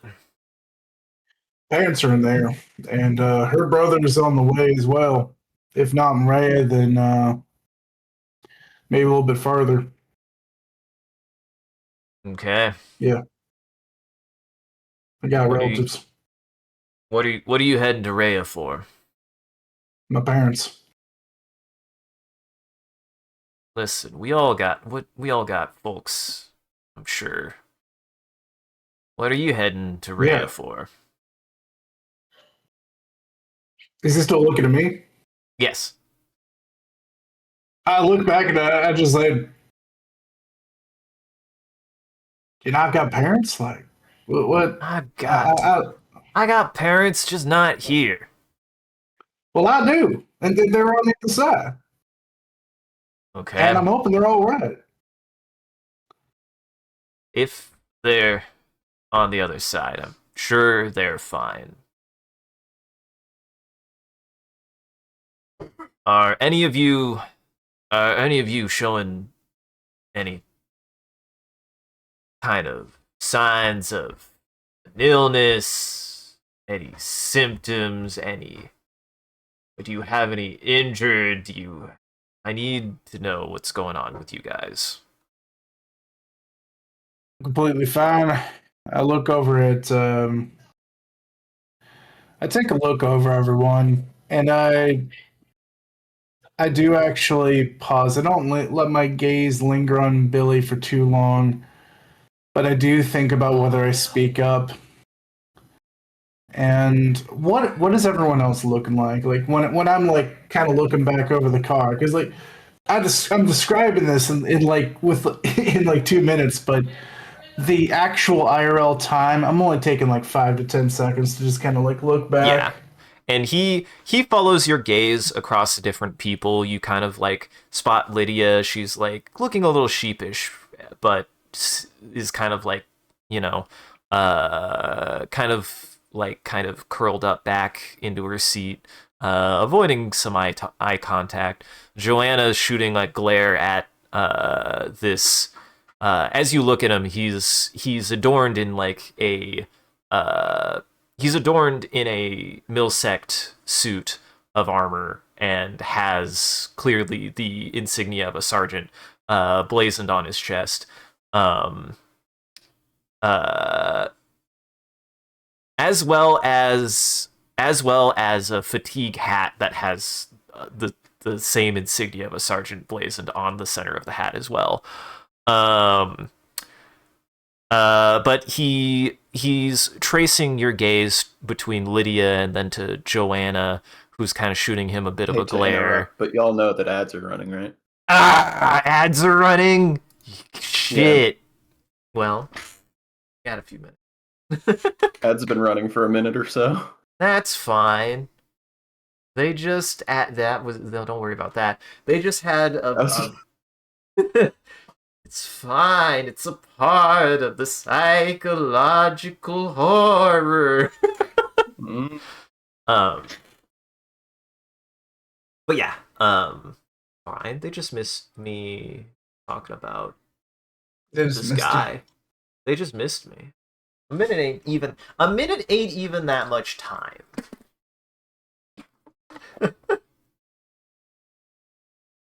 Speaking of time, how are we feeling and doing on time, by the way? I feel like I probably got another hour in it.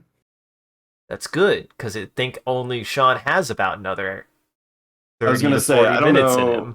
An hour is pushing it, yeah. Yes. Oh, that's right. You do still work Wednesdays. That is correct. For some reason, my brain was convinced that you are still working 5/8s and also 4/10s at the same time. It's okay. I had the same thought. Originally, I was like, oh, this will be fine. I could just move Mothership to 7 on Wednesdays. And then I had the immediate follow-up thought of, that isn't effective yet. We don't know if that's going to happen. Yeah. So. Yeah, somehow I also forgore. Because I was even thinking, I was like, man, we're going to play this session. We're going to go to like 8, 8:30, 9 o'clock, whatever. Then I'm going to steal Sean. We're going to be like, oh, man, let's play some Final Fantasy X, man. I see how it is. Now it all becomes crystal clear. I get it. I can go play Resident Evil 4 remake. Yeah, you go play your Resident Evil 4 over there. The truth come out, Sean. The truth come out. See for all the decades of times where you guys have had your guys' games, now I have one. More excited for that than Mothership. I get it. it's occupying a good amount of brain space right now. It's a good game. I've been now that we're in the late game. I'm like what late game prep should I be doing? Mm-hmm. Well, tomorrow, assuming you're available, I can do tomorrow. Yeah, should be fine tomorrow. I've got standard stuff I'm doing these days, but in the evenings I try to be free. Well, welcome back from ads, everybody. You missed nothing. You missed nothing. You missed me describe this big man. I'll do it. I like describing this big man so much. I'll do it fucking again. This guy is wearing a suit of armor that is clearly emblazoned with MCCanary iconography and branding. He has a dark complexion and has a kind of like fatigue hat, like a greenish fatigue hat, and on his chest and on the center of the hat is the clear insignia to mark that he's a sergeant in MCCanary. And as he passes, so we were passing between the gazes. He was following your gaze as you looked at Lydia, and he looked over at Joanna, who's kind of giving him a little bit of a glare, but trying not to stand out. And then you look over to Billy, and he looks over to Billy, and he kind of looks stunned for a second, and he just goes, "Officer, what the hell are you doing there?" And Billy's like, "Huh?" And he looks a little surprised, and this man just goes, identify your unit ID, and you see Billy kind of like stammer and just go, oh yeah, sorry, unit ID designation 355559. Here en route for escort. I'm here for escort. That's what I'm here for. And you look at the sergeant, and he just goes, Well, that's a bit of a surprise. We haven't heard about any need for escort for any civilians or anything, but he looks around and looks over at him, and he just says, well, he does look over at Billy, and he does say, uh, he looks at the patch on his shoulder and just says, uh, he points to it. What's that? What's that patch on your shoulder about, officer? Fred, do you say anything? I actually do interject, and I'm like, I forget, Billy. What kind of are you an officer? What kind of rank are you? I thought you were some sort of private or something. I can't remember. Yes, I'm a standard issue officer. Yes. What does that have? He looks back over it at the sergeant and just says, "It's nothing to be concerned with. I'm feeling fine."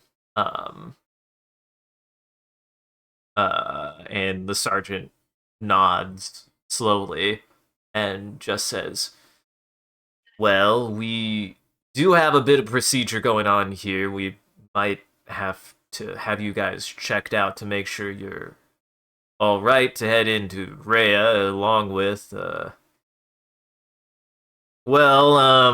and he like flips open kind of like a pamphlet, like he's got like a what are those things called? The little boards that you put papers on with a little clippy at the top. Yeah, just clipboards there. It's a clipboard. He has like a clipboard with some papers on it. He's filing through it. He's like, I could give you an estimate of about like 4 or 5 hour wait. Process you all. Jeez, how many people got peeing in a cup? I mean, we're not like dying to get over there, but I don't know if you're aware of the situation that's going on, sir, but we're a little backed up and short-staffed at the moment. I do apologize.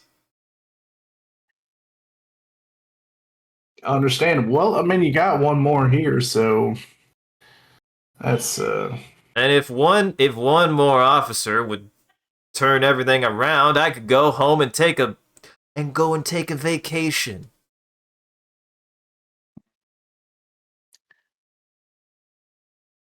Nah, I get you. Well, all right. I mean, shit, we can use some shut eye anyway. Can you make me 2 promises?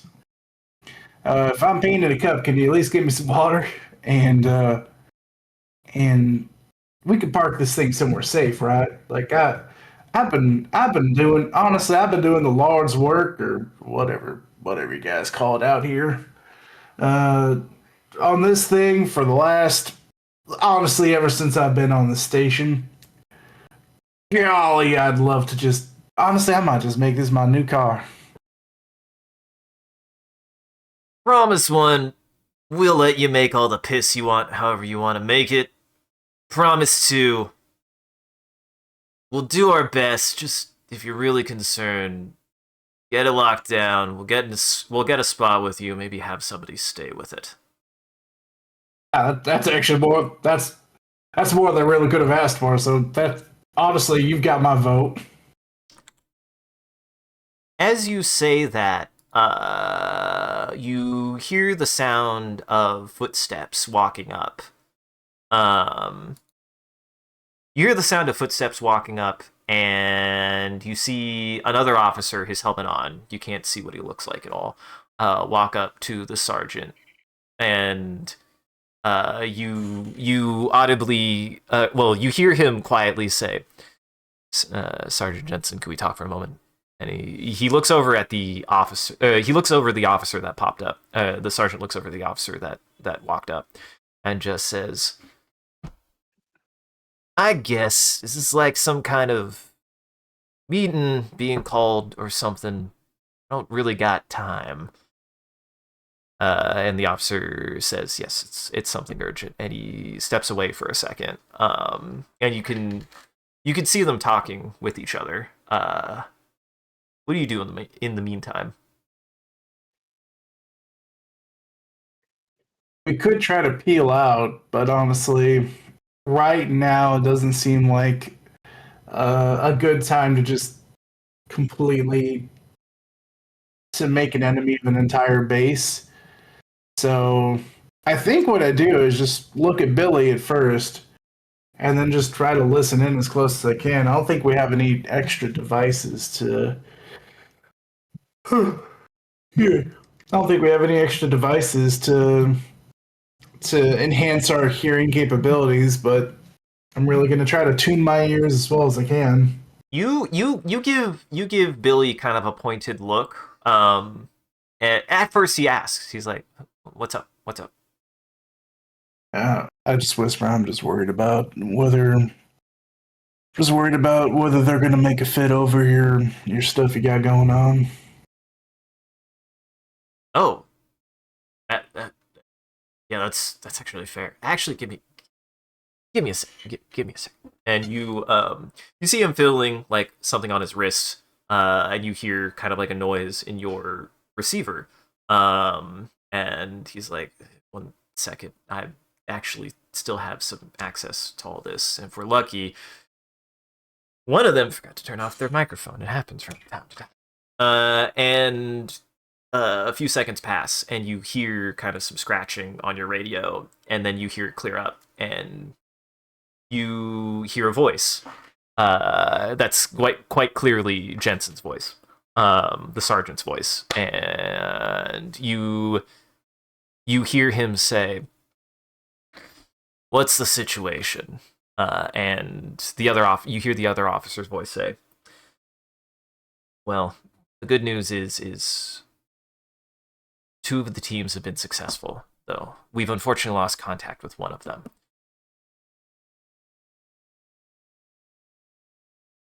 The third team, or we've lost contact with 2 of them. The second team was at least successful, but they went quiet shortly after, which I think we've heard a report about but Team 3, we still have heard nothing. There's been no notification and no confirmation of whether or not they've been successful on their mission. And you hear over the microphone, but you hear kind of in the distance, the sergeant go, "God damn it. It's gotta be something new every goddamn second with this place. Already short-staffed enough. Can't really send you. You guys just got back here. I'm sure you're exhausted. I don't want to send you back out there if trying to figure out what the hell happened to Team 3. Either way, you and your squad are relieved. Make sure to get yourselves rested and hit up the infirmary. Make sure you all are doing all right. You don't need to be losing anybody else to this situation." And over the microphone, you hear him, kind of, you hear the other officer give an affirmative, and then you see him you hear him start walking off, and the sergeant comes back, and he just says, "Well, this has been a treat. I'm glad to have met you all. I'm a very busy man. We'll get your paperwork processed as quickly as possible. Do bear in mind there's a bit of a situation going on board. We can't make any other promises. We appreciate your cooperation." Boss man. I was asking for some big boy promises, but bypassing peeing in a cup, how about I make you a deal? Any chance you guys he could tilts his head over to you, and he just says, "What the hell are you talking about?" You look like you haven't had a good day's rest in 3 days, and you hold him open up an open palm and just say, 5. Understood. Well, I don't know who you got to talk to, but what say you can expedite this thing if we can lighten your load. If you want to ship us somewhere, if you got something that needs done, I mean, we got Billy over here. We got a ship commander. Uh, I've been around. I'm a handyman. Just call me a handyman. Joanna and Lydia nod, and Billy just says, "Yeah, I've been offering them escort here, and they've been handling the situation quite well, actually. And as currently an acting officer, I can open up assistance towards the situation that you're having." And he kind of like folds his arms and he just says, "Well, just so happens, yes, we did have a bit of a situation pop up. Bit of a missing persons situation. Yes, we had another group of... We had another group of Milsect officers go missing recently. Quite recently. One of them be tasked with something pretty important. Now, you do have an officer with you. What was your name, son?" And he goes, Billy. Billy Williamson. And he goes, "Billy, I'm sure that you and your friends are familiar with the condition, one could say, of the situation at the moment. And I would say I'm not in much of a position to argue or negotiate against having some helping hands. Just to be clear, what are you offering?" And he looks between all four of you, you included, Fred. Send us wherever you need us to go. We'll get your recon, your information, and we don't got a lot of arms on our little joy wagon, but if we have to fight off a thing, well, I may just damn near run over it. I've done it before. Just to check, there were 2 rifles. Who would you say has the rifle in your group at the moment, Fred? Is it you? I didn't write down a rifle. I don't know if I should have. There were 2 assault rifles, and if you didn't write it down, that's fine. We can work out the one went with each group. Gotcha. Yeah, I probably gave it to Billy or Joanne then. Okay. Yeah, I'll say Billy probably has it. That would make the most sense to me. And he looks over. He sees that Billy has the rifle. And he just says,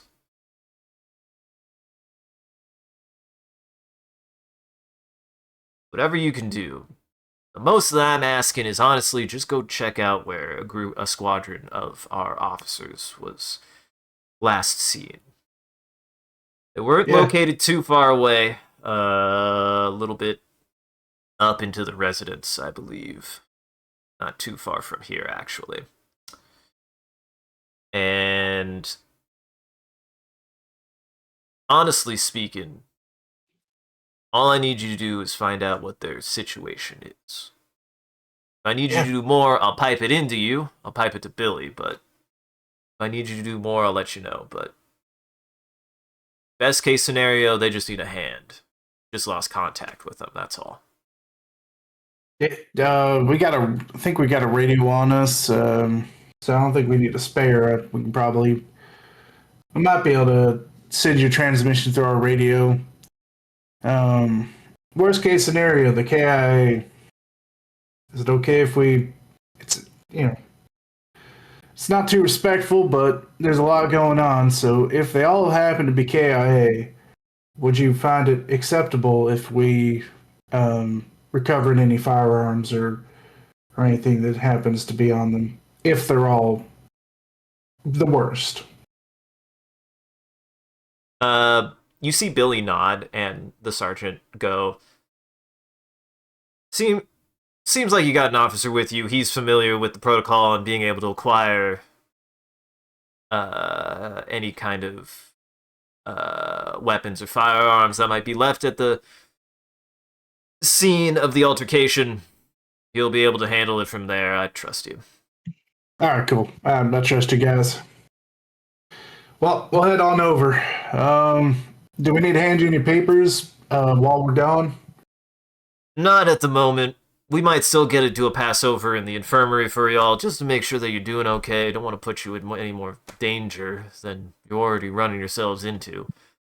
But as soon as you're through that, I'll send Officer Baxter to you. He'll give you a couple more details on where they were located.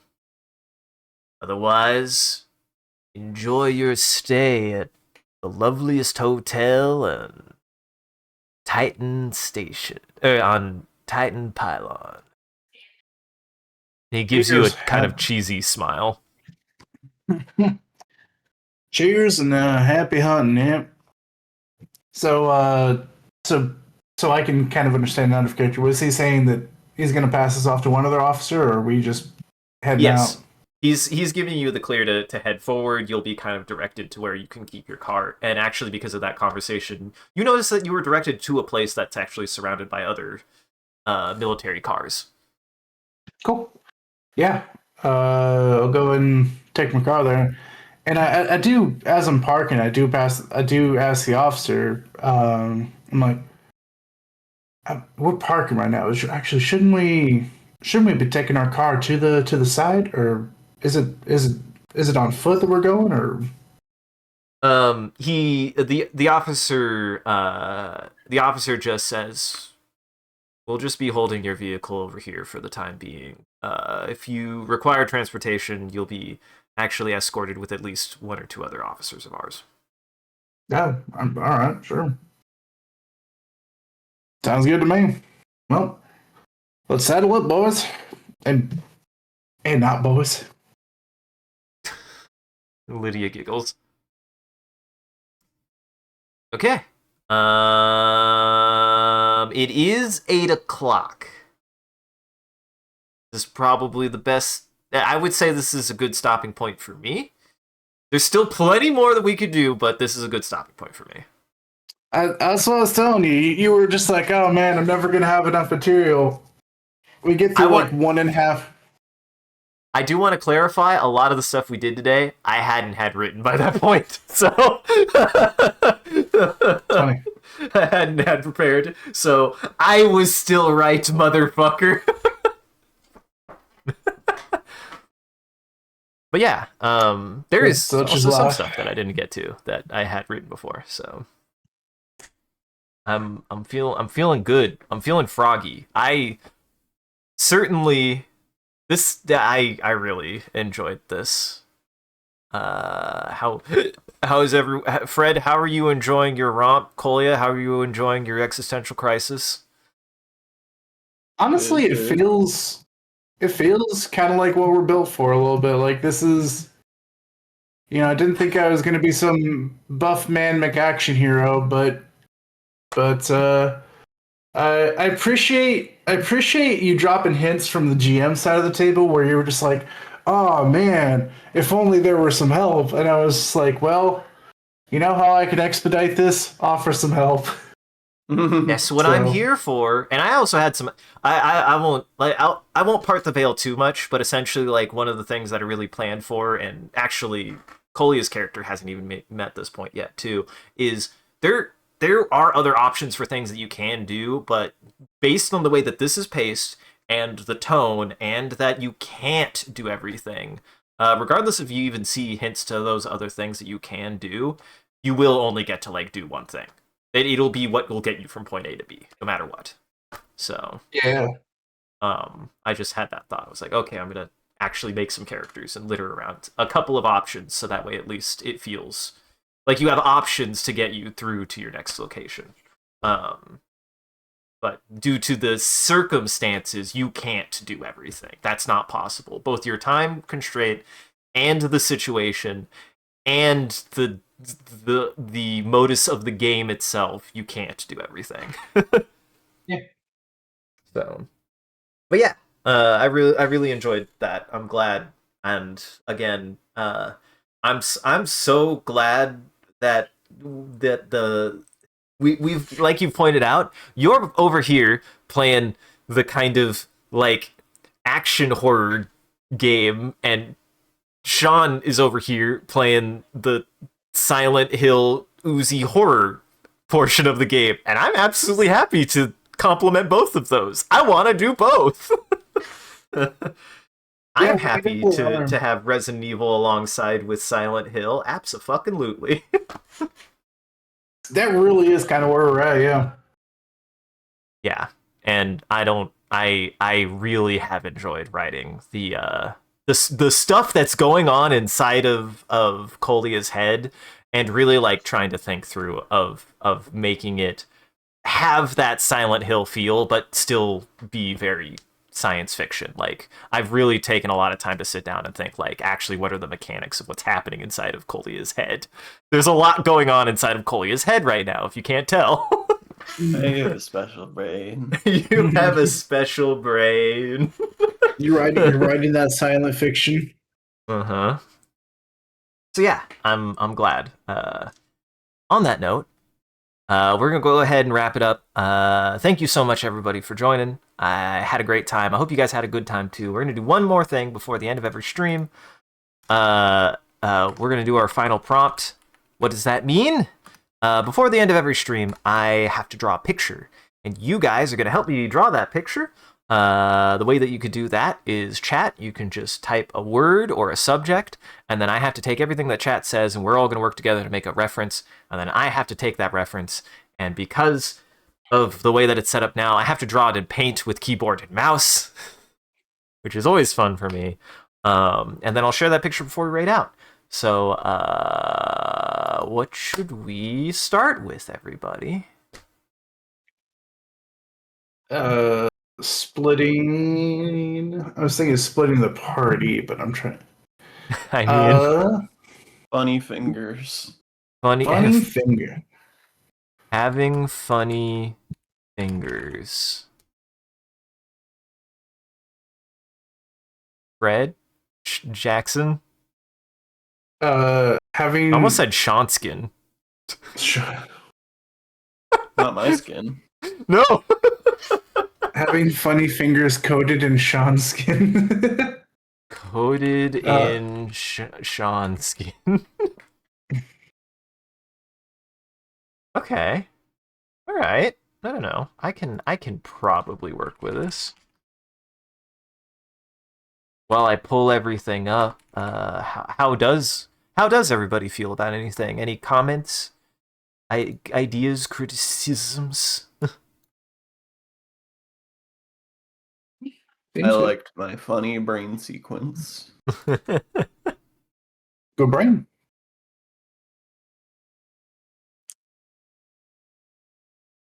I'm glad you liked your funny brain. It was fun to make your funny brain. It was fun. It was fun to I'm also glad you picked up on both of the things that I was trying to do with that pool. Uh-huh. Without me even having to say it. I mean, I'm glad you can trust me. My goal is to be.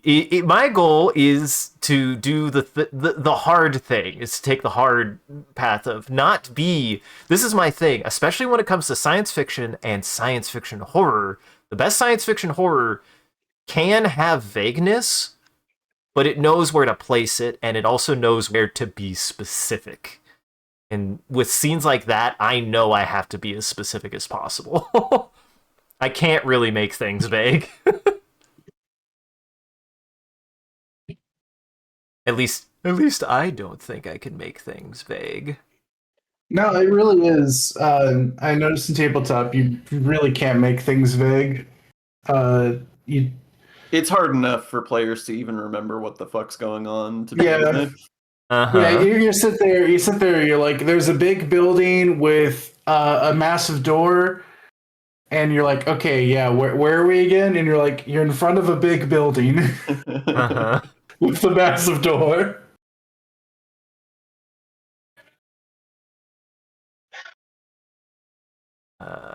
Oh shit, I gotta think about how this is shaped. Real fast. Yes, this is correct.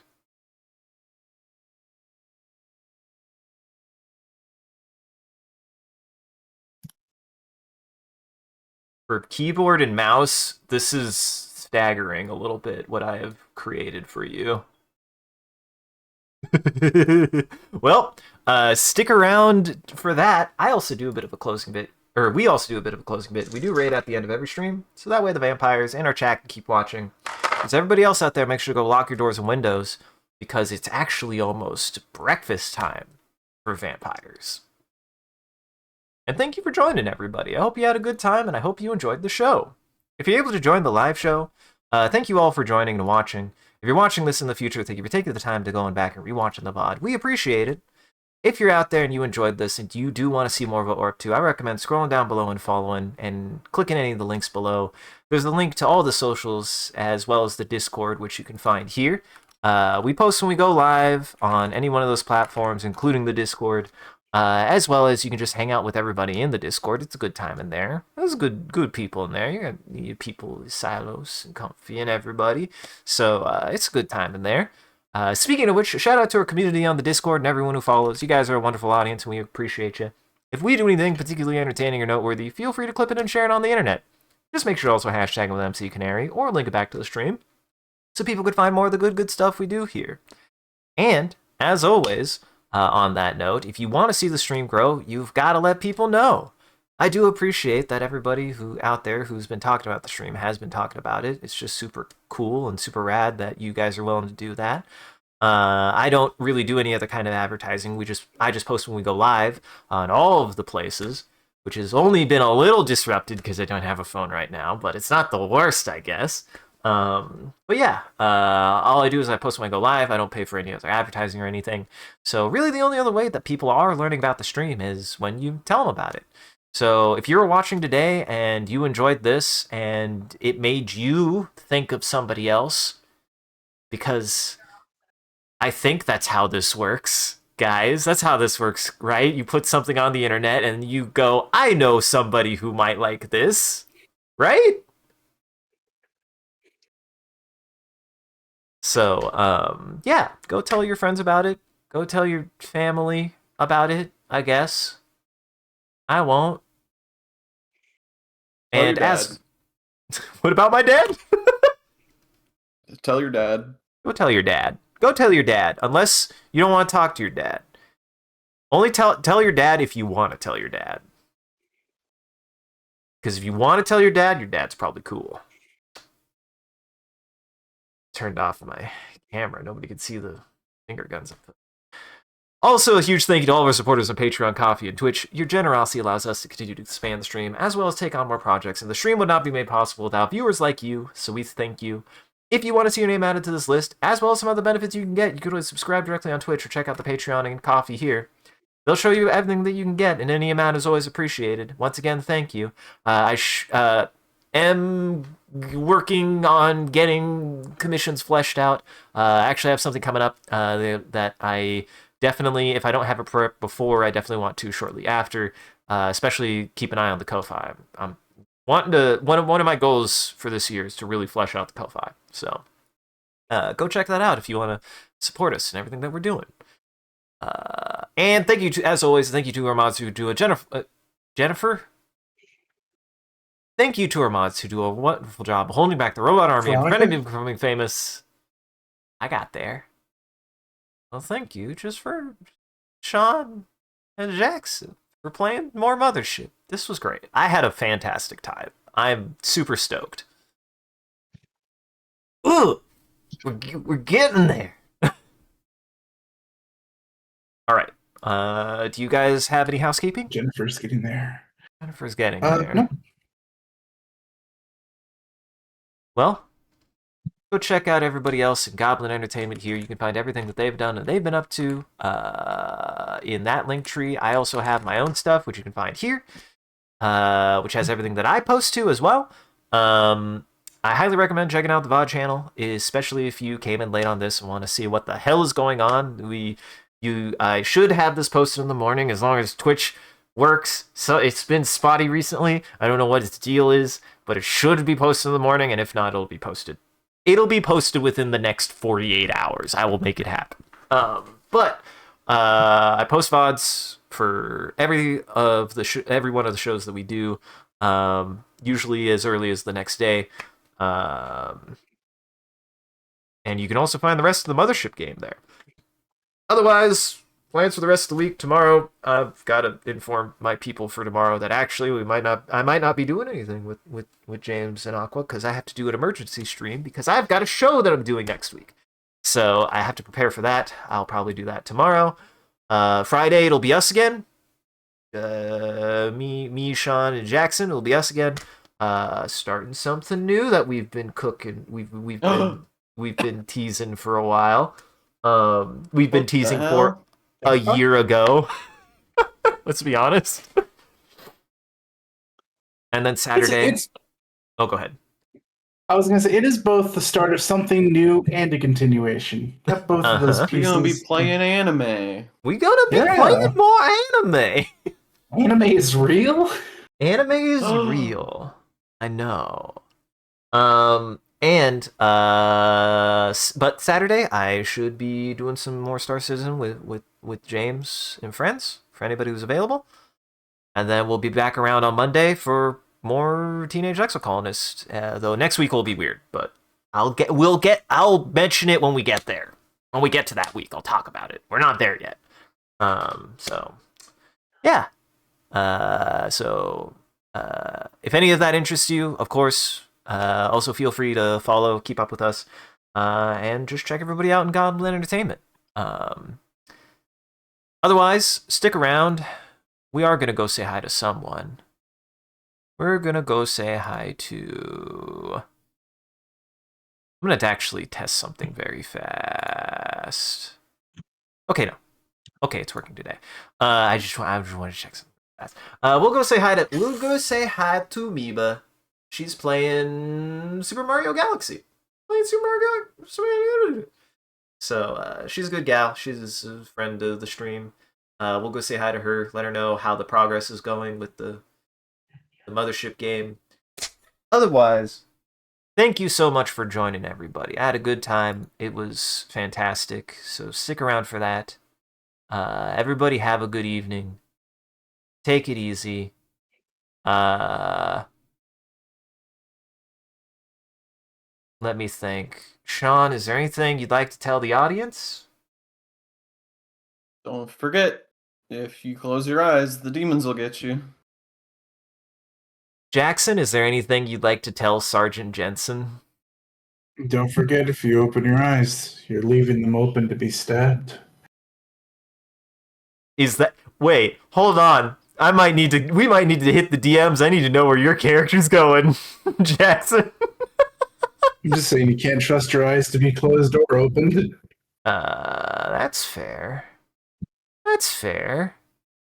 Sean, how do you feel about your character looking at your hands right now? How do you feel about that? No, that seems about right. That's about what I was picturing. What does it fill you with? What's the Rorschach say right now? The Rorschach says that I got a worm in my brain. Now, Jackson, do you want a worm in your brain? We can amend this at any time. I got probably enough worms in other places. Yeah, we gotta talk about your character.